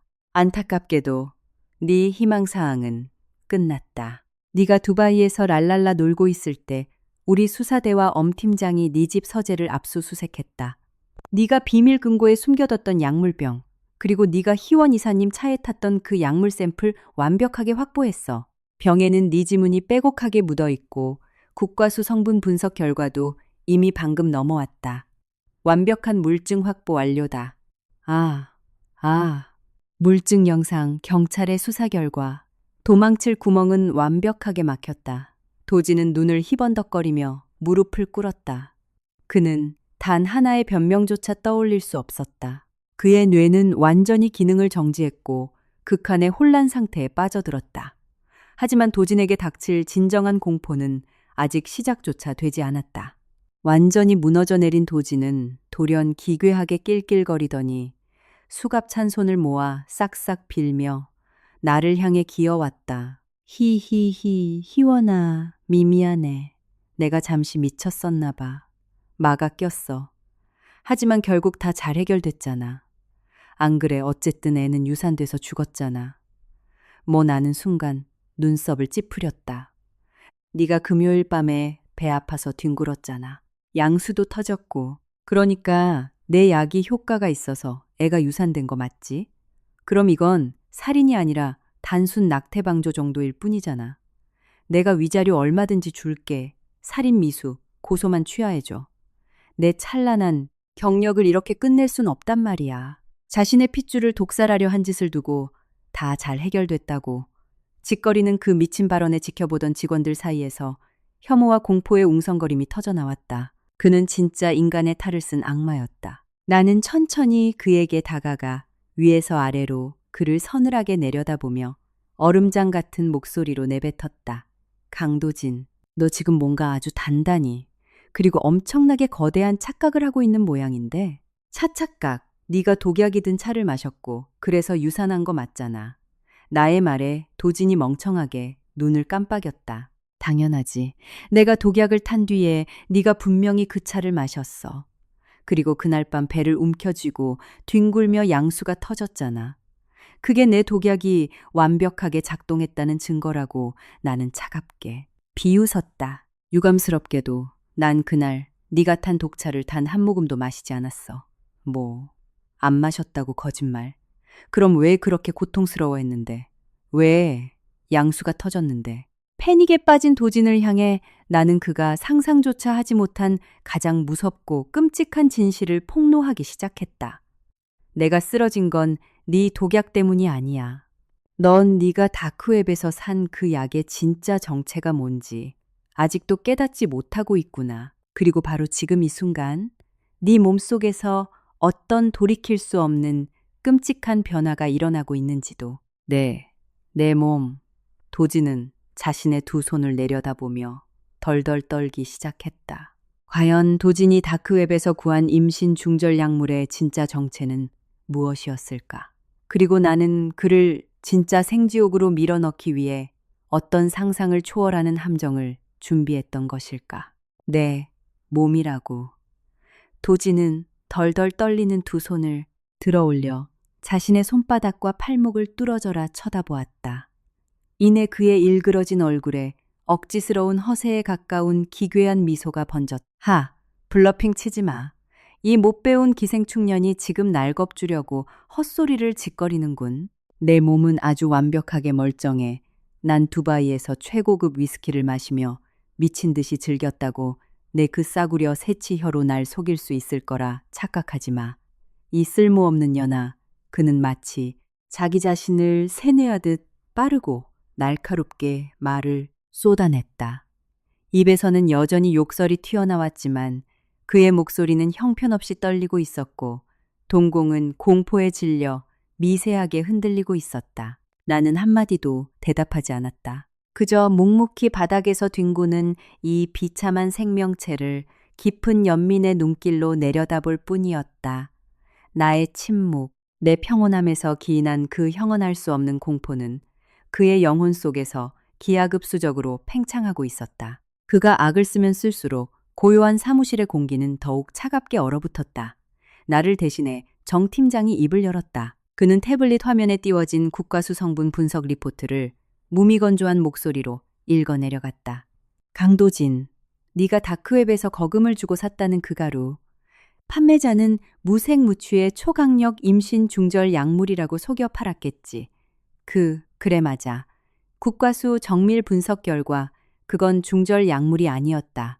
조악하게 배합된 값싼 합성 마약과 엄청난 농도의 중금속이 뒤섞인 최악의 독극물 폐기물이었다. 합성 마약 중금속, 도진의 뺨에서 핏기가 싹 가셨다. 그래, 처음 복용하면 일시적으로 극도의 환각과 쾌감을 일으키지만 곧바로 내부 장기와 중추 신경계를 급속도로 파괴하는 끔찍한 맹독이지. 특히 남성 호르몬 생성 기관을 완전히 괴사시키고 심각한 탈모와 온몸의 뼈가 녹아내리는 듯한 극심한 고통을 동반한다. 한마디로 넌 다크웹 사기꾼들한테 낚여서 치명적인 맹독을 비싸게 주고 산 거다. 사기를 당했다고. 그럼 대체 왜 희원이가 금요일 밤에 쓰러진 건데 내 눈앞에서 양수가 터졌잖아. 도지는 광기 어린 눈으로 나를 쏘아보았다. 내 등 뒤에서 보안팀장 엄여사가 조용히 앞으로 나섰다. 희원 이사님께서 금요일 밤에 통증을 느끼신 건 아이가 친부인 당신에게서 뿜어져 나오는 극악한 살기를 본능적으로 감지했기 때문입니다. 아버지가 자신을 죽이려 한다는 걸 깨달은 아이가 살기 위해 스스로 세상에 일찍 나오려 발버둥을 친 겁니다. 그건 당신의 독약 때문이 아니라 자연스러운 조산이었습니다. 엄여사는 도진을 얼음장 같은 눈빛으로 꿰뚫어보며 그의 숨통을 완전히 끊어놓을 최후의 사형 선고를 내렸다. 금요일 아침 당신이 이사님의 찻 주전자에 그 독약을 타자마자 제가 즉시 그 차를 회수하여 증거물로 밀봉 보관했습니다. 그리고 당신이 두바이 비행기를 타기 직전 비행 전 에너지 보충을 한다며 항상 마시던 당신의 특제 단백질 쉐이크에 제가 그 수거한 독약을 단 한 방울도 남김없이 털어 넣어 드렸죠. 네. 당신이 두바이에서 그렇게 컨디션이 좋고 펄펄 날아다녔던 건 그 독극물에 섞인 합성 마약의 환각 작용 때문이었습니다. 당신은 본인이 아내와 아이를 죽이려 샀던 그 독약을 당신 손으로 직접 들이켜고 환각에 취해 두바이에서 즐겁게 춤을 추고 있었던 겁니다. 엄여사의 말이 끝나기가 무섭게 도진의 몸에 기괴한 이변이 발생하기 시작했다. 컥. 돌연 도진이 배를 움켜쥐고 바닥을 구르기 시작했다. 아파. 배가, 내장이 불타는 것 같아. 마약의 환각 효과가 끝나고 마침내 신경계와 내장이 파괴되는 독약의 치명적인 부작용이 몸 밖으로 튀어나오기 시작한 것이다. 그는 반쯤 미쳐 머리를 감싸 쥐었다. 그 순간 스스륵 도진의 찢어질 듯한 비명이 사무실을 울렸다. 그가 매일 아침 수십 분씩 공들여 손질하던 풍성하고 새카만 머리카락이 그가 손으로 쥐어뜯자마자 한 움큼씩 뿌리째 숭덩숭덩 뽑혀 대리석 바닥 위로 힘없이 흩뿌려졌다. 내 머리 내 젊음 안 돼. 그가 머리에 손을 댈 때마다 죽은 머리카락이 가발처럼 뭉텅이로 떨어져 나갔다. 국가수 소견에 따르면 당신의 남성 기능은 이미 완벽하게 괴사되어 복구 불능 상태다. 평생 그 끔찍한 신경통과 부작용에 시달리며 천천히 죗값을 치러야 할 거다. 차가운 교도소 독방에서 말이야. 정 팀장이 냉혹하게 덧붙였다. 자신의 아내와 핏줄을 독살하려 준비했던 약으로 자기 자신의 육체와 미래를 스스로 파괴해버린 사내. 외모를 그토록 자랑스러워하던 엘리트 부장은 이제 뭉텅뭉텅 빠진 대머리를 한 채 고통에 몸부림치며 바닥을 기어다니는 짐승이 되었다. 그 광경은 구역질이 날 정도로 비참하고 끔찍했다. 내년 저주할 거야. 서희원, 너도 지옥으로 끌고 갈 거야. 완전히 이성을 상실한 도진은 야수처럼 포효하며 수갑찬 양손을 쳐들고 나를 향해 덤벼들려 했다. 보안 요원들이 그를 제압하려 몸을 날리던 바로 그 순간이었다. 추태가 도를 넘었군요. 사무실 입구 쪽에서 도진의 처절한 비명조차 단숨에 억누르는 낮고 위압적인 남성의 목소리가 울려 퍼졌다. 그 목소리를 듣는 순간 미쳐 날뛰던 도진의 움직임이 거짓말처럼 멈췄고 그의 얼굴엔 진정한 절망이 드리워졌다. 네가 왜 여길? 도진이 덜덜 떨며 뒷걸음질을 쳤다. 그의 눈앞에 나타난 사람은 도진이 세상에서 가장 두려워하면서도 동시에 가장 마주치고 싶지 않았던 인물이었다. 도진의 인생에 완벽한 마침표를 찍을 이 최후의 사형수는 과연 누구일까? 사무실의 정적을 깨고 구두 굽소리가 울렸다. 최고위 임원들조차 길을 내어주는 가운데 칼날처럼 날카롭고 서늘한 아우라를 뿜어내는 젊은 남자가 걸어 들어왔다. 완벽하게 재단된 쓰리피스 슈트를 차려입은 그는 가늘고 차가운 눈매로 바닥에 뒹구는 도진을 내려다보았다. 왜 여기 있냐고 방금 전까지 우리 아주 통쾌하게 전화통화를 하지 않았나. 아재. 넌 아까 내 비자금을 훔쳐간 지아의 남친. 그 호스트바 선수 하성이 도진의 경악스러운 외침에 사무실 안의 모든 이들이 숨을 죽였다. 방금 전 전화통화로 아재 돈 잘 쓸게라며 낄낄대던 그 건방진 호스트가 저토록 위압적인 슈트 차림의 엘리트 남자라고. 남자는 코웃음을 치며 안주머니에서 태성그룹의 콩그룹의 콩그룹의 콩그룹의 콩그룹의 콩그룹의 콩그룹의 콩그룹의 콩그룹의 콩그룹의 콩그룹의 콩그룹의 콩그룹의 콩그룹의 콩그룹의 콩그룹의 콩그룹의 콩그룹의 콩그룹의 금장 사원증을 꺼내 도진의 눈앞에 들이밀었다.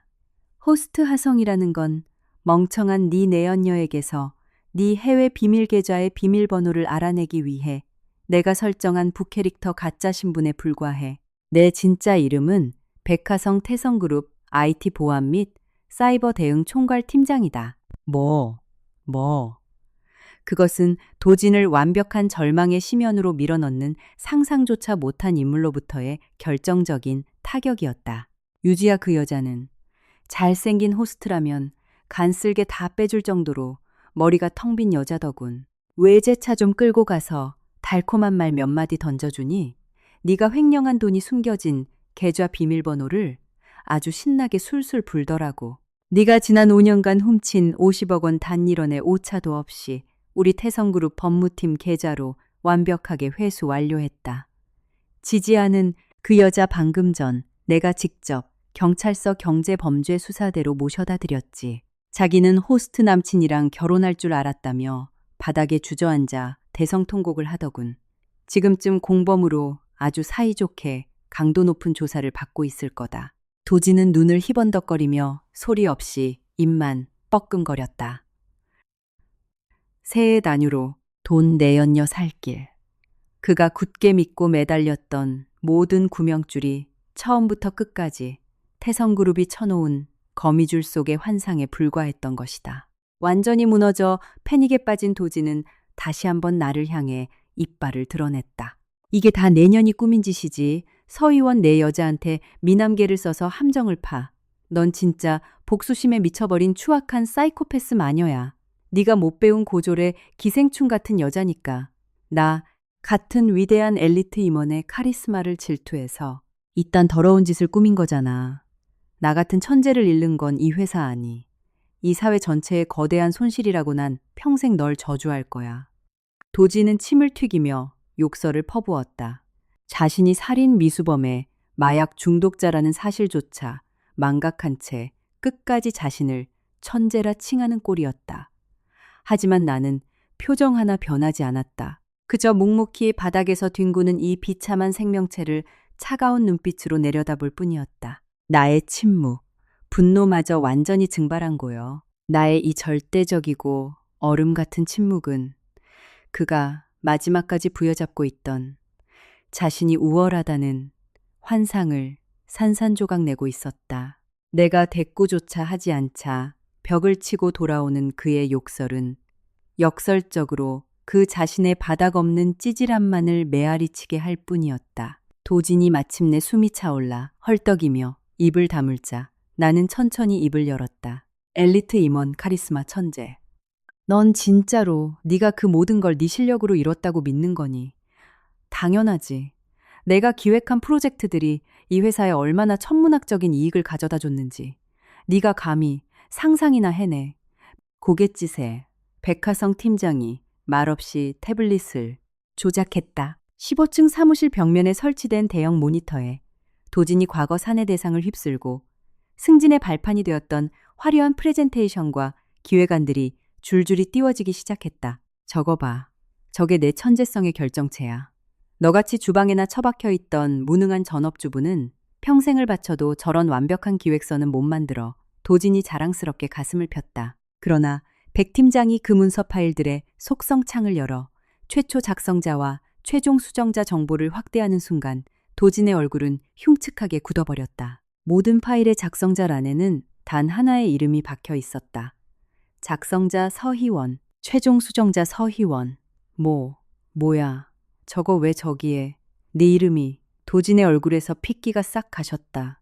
네가 술에 취해 늦게 들어와 코 골고 처잘 때마다 난 네가 쓰레기통에 처박아둔 엉망진창인 메모 쪼가리들을 주워 모았어. 데이터를 세밀하게 분석하고 시장 조사를 해서 저렇게 완벽한 기획안으로 재창조해냈지.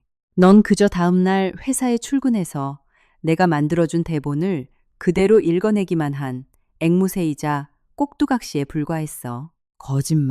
거짓말이야. 도진은 머리를 쥐어 뜯으며 절규했다. 넌 내 재능을 사랑했잖아. 왜 날 이렇게 오랫동안 속인 거야? 처음엔 널 사랑했지. 하지만 넌 알량한 칭찬 몇 번에 주제도 모르고 오만방자해졌어. 날 가방끈 짧다고 무시하더니 급기야 나와 내 아이를 독살하려 들었지. 그래서 난 결심한 거야. 네가 스스로의 능력이라고 착각하며 가장 높은 꼭대기층에 올라선 바로 그 순간 네가 딛고 있던 사다리를 뻥 차버리기로. 이것은 도진의 얄팍한 자존심을 완전히 가루로 만들어버리는 치명타였다. 그의 모든 재능, 모든 업적, 모든 영광은 그가 벌레처럼 무시하던 아내가 그의 등 뒤에서 만들어준 거대한 가짜 세트에 불과했던 것이다. 자존심이 갈기갈기 찢긴 도진이 힘이 풀려 바닥에 쓰러졌다. 그러나 나는 차갑게 미소 지으며 그에게 꽂아 넣을 진짜 마지막 비수를 준비하고 있었다. 하지만 걱정 마, 도진아. 네가 내 도움을 단 1%도 받지 않고 오롯이 네 독단과 고집만으로 완벽하게 성사시킨 엄청나게 거대한 진짜 업적이 딱 하나 남아있거든. 도진이 눈물범벅이 된 얼굴을 치켜들었다. 지난달에 파트너사가 의심스럽다는 내 수많은 경고를 싸그리 무시하고 네가 부장이라는 직권을 남용해서 기어코 밀어붙여 사인했던 그 초대형 계약 말이야. 그게 지금 어떻게 진행되고 있는지 궁금하지 않아. 내 말에 도진의 동공이 공포로 한계까지 확장되었다. 그가 자신의 천재성을 증명하겠다며 태성그룹의 이름을 걸고 필사적으로 서명했던 그 수백억대 프로젝트. 과연 그 계약서에 숨겨진 끔찍한 진실은 무엇일까?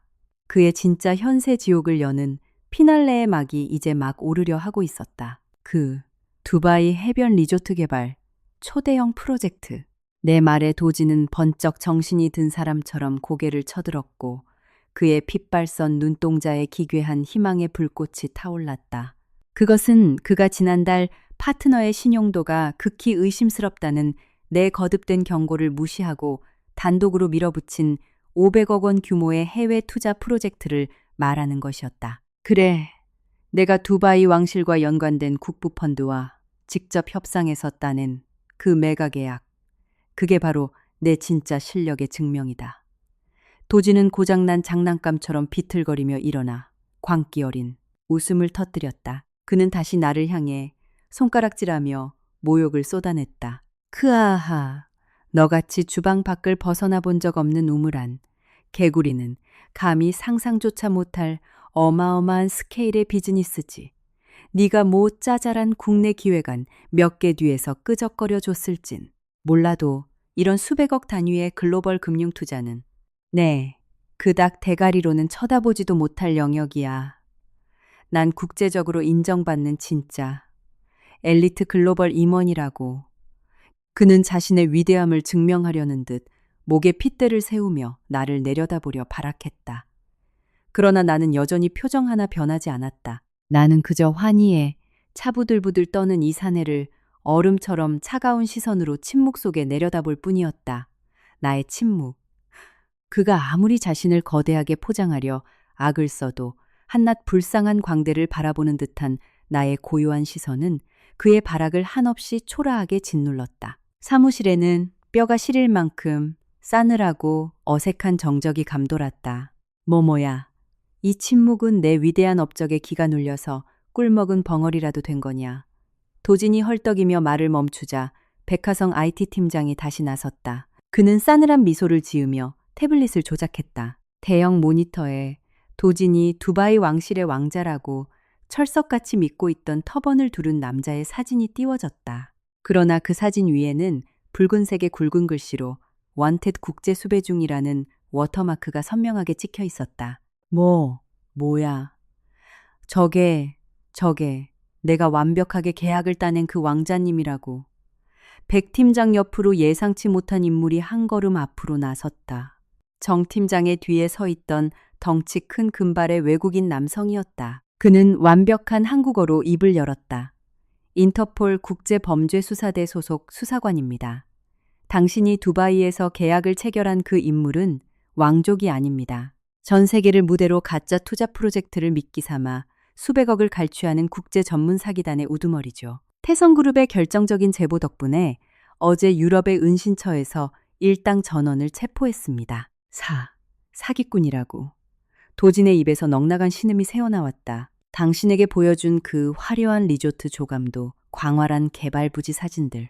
그 모든 건 당신의 돈을 빨아먹기 위해 잘 짜인 연극 무대의 소품이었습니다. 인터폴 수사관의 말은 둔탁한 해머처럼 도진의 머리를 강타했다. 하지만 도진은 즉각 찌질한 자기방어 기제를 발동하며 우리 아버지인 서 회장을 향해 소리쳤다. 난 잘못 없어. 난 오직 회사를 위해 일한 거야. 회사가 500억 손해본 거지. 내가 본 거 아니잖아. 태성그룹 자금력에 500억 정도는 껌값이잖아. 자신의 치명적인 과실을 가볍게 회사에 떠넘기려 하는 그의 뻔뻔함에 아버지 서태정 회장은 마치 쓰레기를 보듯 그를 내려다보며 최후의 일격을 날렸다. 동화 같은 소리는 지옥에 가서나 짓거려라. 이 사회는 애초에 그 의심스러운 계약을 만장일치로 부결시켰고 너에게 그 프로젝트에 손대라고 엄중히 경고했다. 뭐라고요? 하지만 너는 그 사기꾼 일당이 네게 개인적으로 약속한 리베이트 10억 원에 눈이 멀어 회사 몰래 네 개인 인감도장과 서명을 사용해 그 이면 계약을 체결했지. 도진의 얼굴은 인간이 물리적으로 도달할 수 있는 한계치를 넘어선 푸른빛으로 질려갔다. 태성그룹 법무팀에서 확인 결과 네가 서명한 그 계약서는 태성그룹 법인과는 단 1%의 연관도 없다. 너는 개인 강도진 자격으로 서명한 연대 보증인이며 사기꾼들이 페이퍼 컴퍼니 명의로 끌어다 쓴 500억 원의 빚은 고스란히 내 개인의 채무로 확정되었다. 500억. 도진의 무릎이 꺾이며 바닥으로 고꾸라졌다. 회사의 돈이라고 믿고 펑펑 서명했던 계약이 사실은 자신의 목을 옥죄는 거대한 사채 빚으로 돌아온 것이다. 감옥에서 평생을 썩고 나와도 절대 갚을 수 없는 천문학적인 금액. 공금 횡령 살인 미수, 그리고 개인 채무 500억 원. 아내와 아이를 죽이려던 독약으로 완전히 망가져버린 자신의 육체까지. 그가 자신의 천재적인 재능의 결정체라 믿어 의심치 않았던 모든 것들이 사실은 그를 지옥의 가장 깊은 밑바닥으로 영원히 끌고 들어갈 굵고 무거운 쇠사슬이었던 것이다. 안 돼. 그는 더 이상 사람의 언어를 구사하지 못했다. 바닥을 뒹굴며 야수의 처절한 짐승 소리만을 토해낼 뿐이었다. 숭덩숭덩 빠져 듬성듬성한 머리카락, 공포와 절망으로 기괴하게 일그러진 얼굴, 나를 그토록 무시하고 짓밟았던 것만 하던 엘리트 임원의 흔적은 단 한 조각도 남아있지 않았다. 끌어내. 정 팀장의 차가운 신호가 떨어지자 양옆에 건장한 수사관 2명이 도진의 양 겨드랑이를 잡고 엘리베이터 쪽으로 짐짝처럼 끌고 가기 시작했다. 안 된 안아줘. 희원아서 회장님 절 살려주십시오. 그는 질질 끌려가면서도 비참하게 발악했다. 그러나 엘리베이터 안으로 처박히기 직전 나는 천천히 그에게 다가가 위에서 아래로 그를 굽어보며 말했다. 강도진, 마지막으로 너한테 꼭 해줄 말이 있어. 희원아.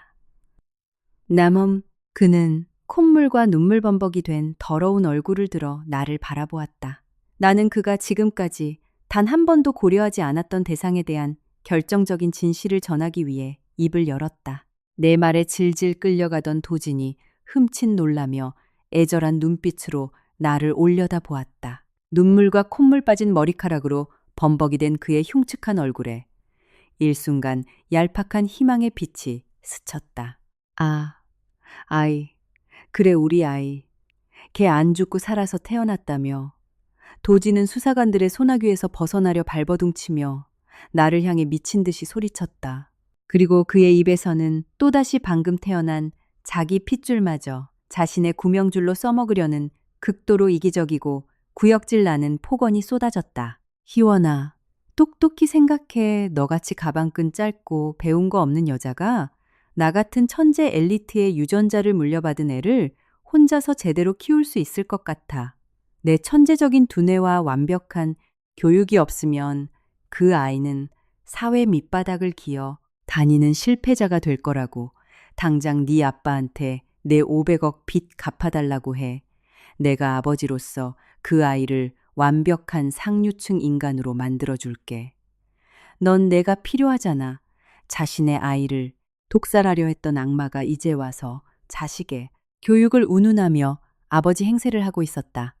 그 끔찍할 정도로 자기중심적인 논리에 사무실에 있던 모든 이가 구역질을 느꼈다. 그러나 나는 단 한마디도 대꾸하지 않았다. 나는 그저 바닥에서 발악하는 전 남편을 북극의 얼음처럼 차가운 시선으로 묵묵히 내려다볼 뿐이었다. 나의 침묵, 분노조차 이미 증발해버린 고요함.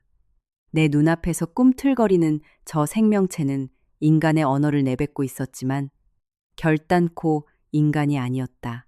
내가 어떤 반응도 보이지 않자 자신이 아직은 가치 있는 존재일 것이라는 그의 마지막 망상은 처참하게 바스러지고 있었다. 나를 대신해 또각또각 값비싼 구두굽 소리를 내며 한 여성이 앞으로 나섰다. 태성그룹 법무팀의 수석 변호사이자 정직의 고위층조차 벌벌 떤다는 피도 눈물도 없는 철의 여인 문세희 수석 변호사였다. 입 다무시죠, 범죄자 씨. 문 변호사는 날카로운 안경 너머로 도진을 쓰레기 보듯 내려다보며 두툼한 서류철 하나를 그자 앞에 내밀었다.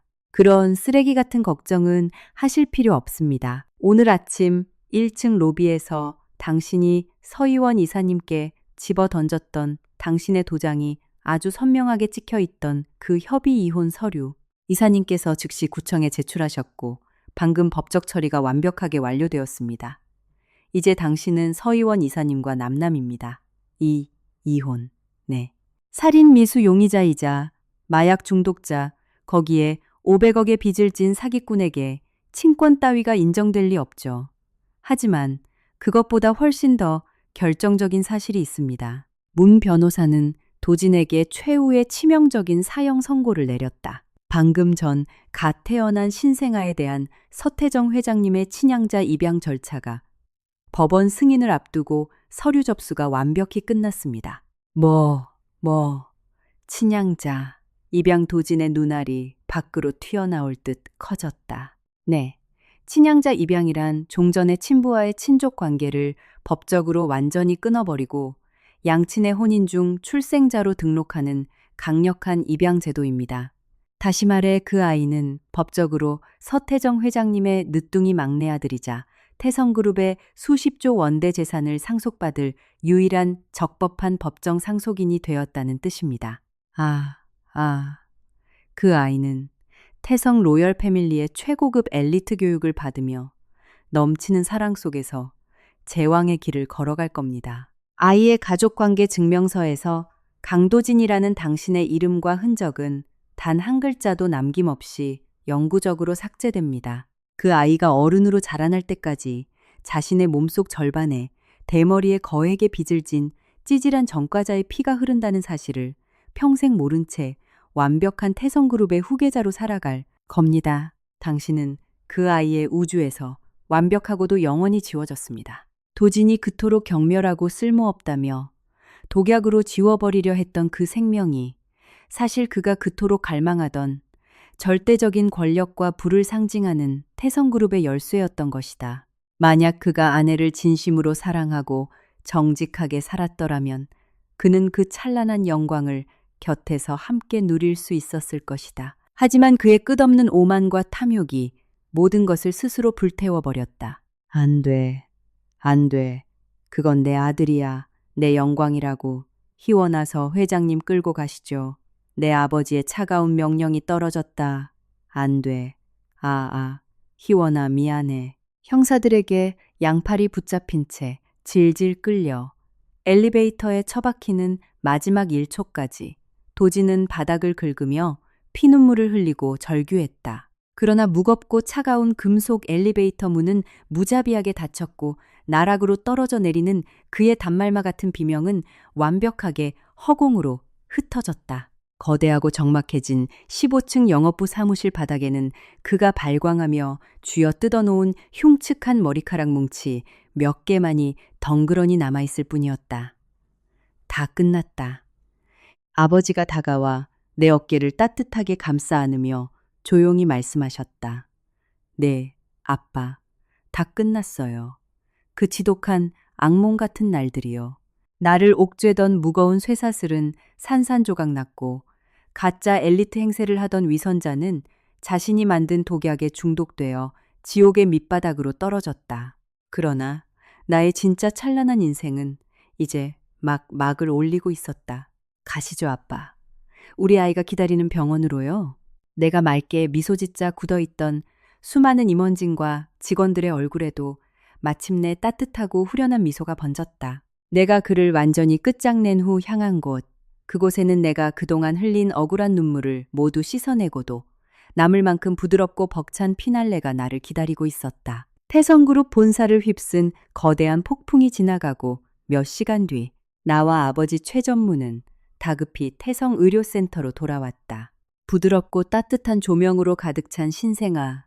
중환자실 문을 열었을 때 며칠 전 그 절망의 밤에는 상상조차 할 수 없었던 평온하고 눈부신 광경이 내 눈앞에 펼쳐졌다. 아, 내 입에서 절로 탄성이 새어나왔다. 당직 소아과 전문의가 인자한 미소로 나를 맞이했다. 서의원 이사님 축하드립니다.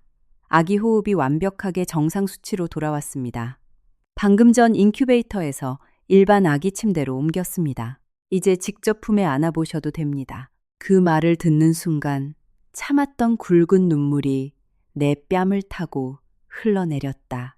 작은 아기 침대 안에는 출출거리며 곤히 잠든 내 아들이 있었다. 며칠 전 양수가 터진 차가운 바닥을 기어다니며 살려달라고 울부짖었던 세상.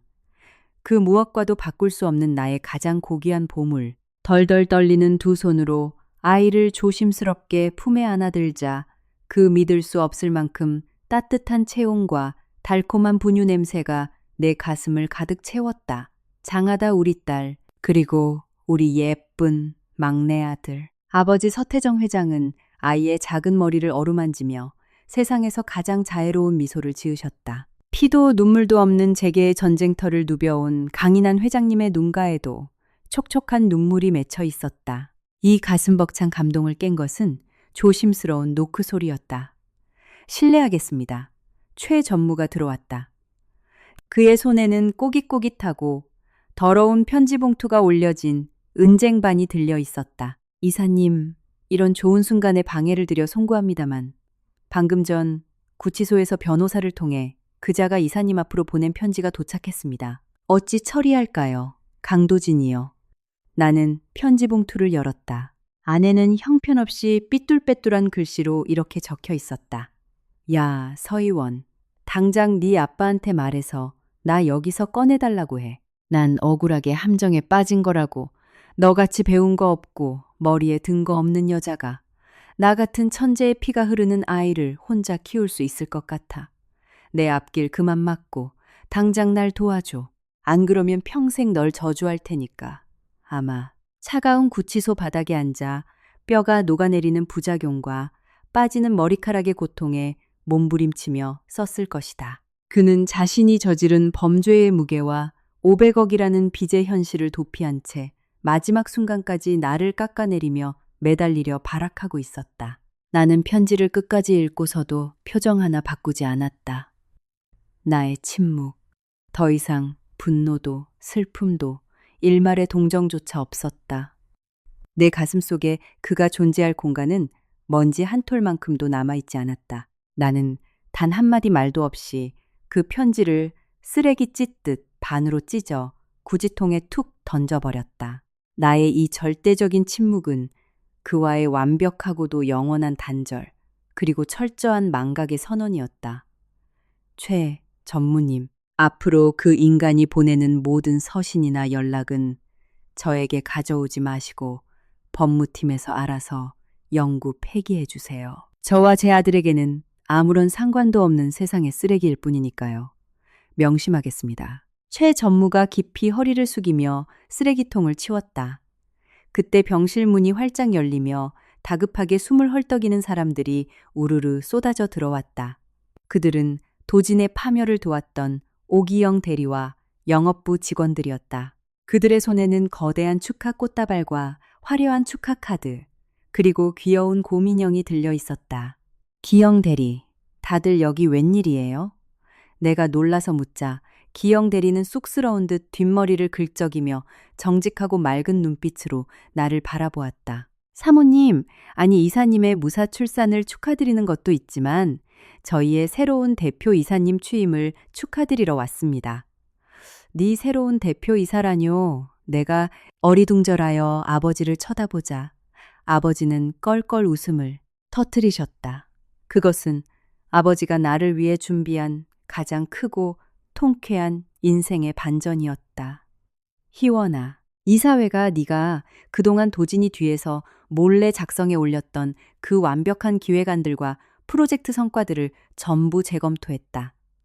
그리고 만장일치로 결정했지. 단순히 그 녀석의 빈자리를 채우는 영업부장이 아니라 태성그룹의 가장 굵직한 핵심 계열사의 신임 대표 이사 자리를 네가 직접 맡아야 한다고 말이다.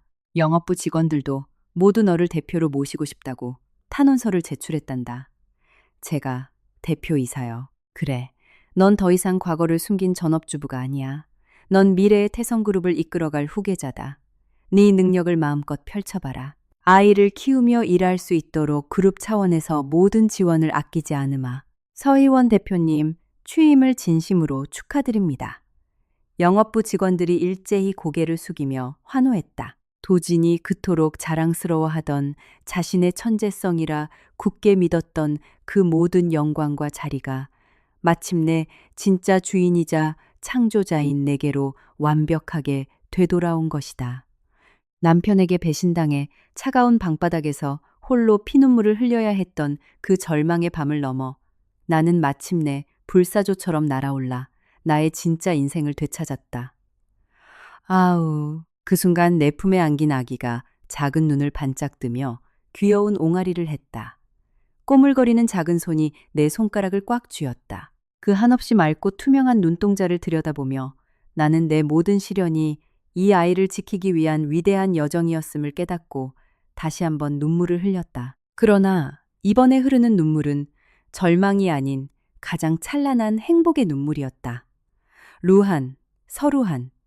내가 아버지의 무언의 질문에 고개를 끄덕이며 말했다. 이 아이의 이름이에요.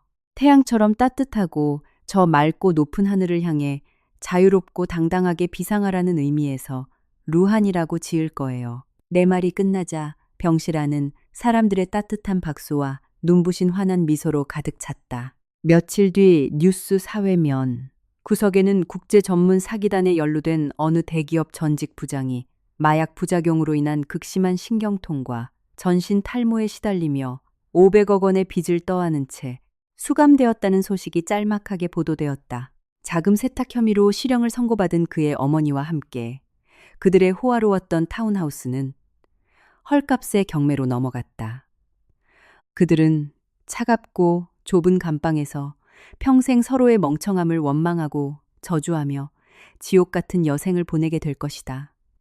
하지만 그런 시궁창 같은 뉴스는 더 이상 내 알바가 아니었다. 자, 이제 진짜 우리 집으로 가자. 구름 한 점 없이 눈부시게 맑은 퇴원날 아침. 나는 내 아들 서루한을 품에 단단히 안은 채 나를 향해 환하게 웃어주는 아버지와 최전무, 그리고 내 곁을 지켜줄 소중한 사람들을 향해 힘차고 당당한 첫걸음을 내디뎠다. 배신으로 시작된 절망의 밤은 끝났다. 오만과 거짓은 완벽하게 파멸했고 태성그룹의 진정한 후계자 서희원과 그녀의 아들 루한이 만들어갈 눈부시고 찬란한 진짜 인생이 바로 지금 여기서부터 새롭게 시작되고 있었다.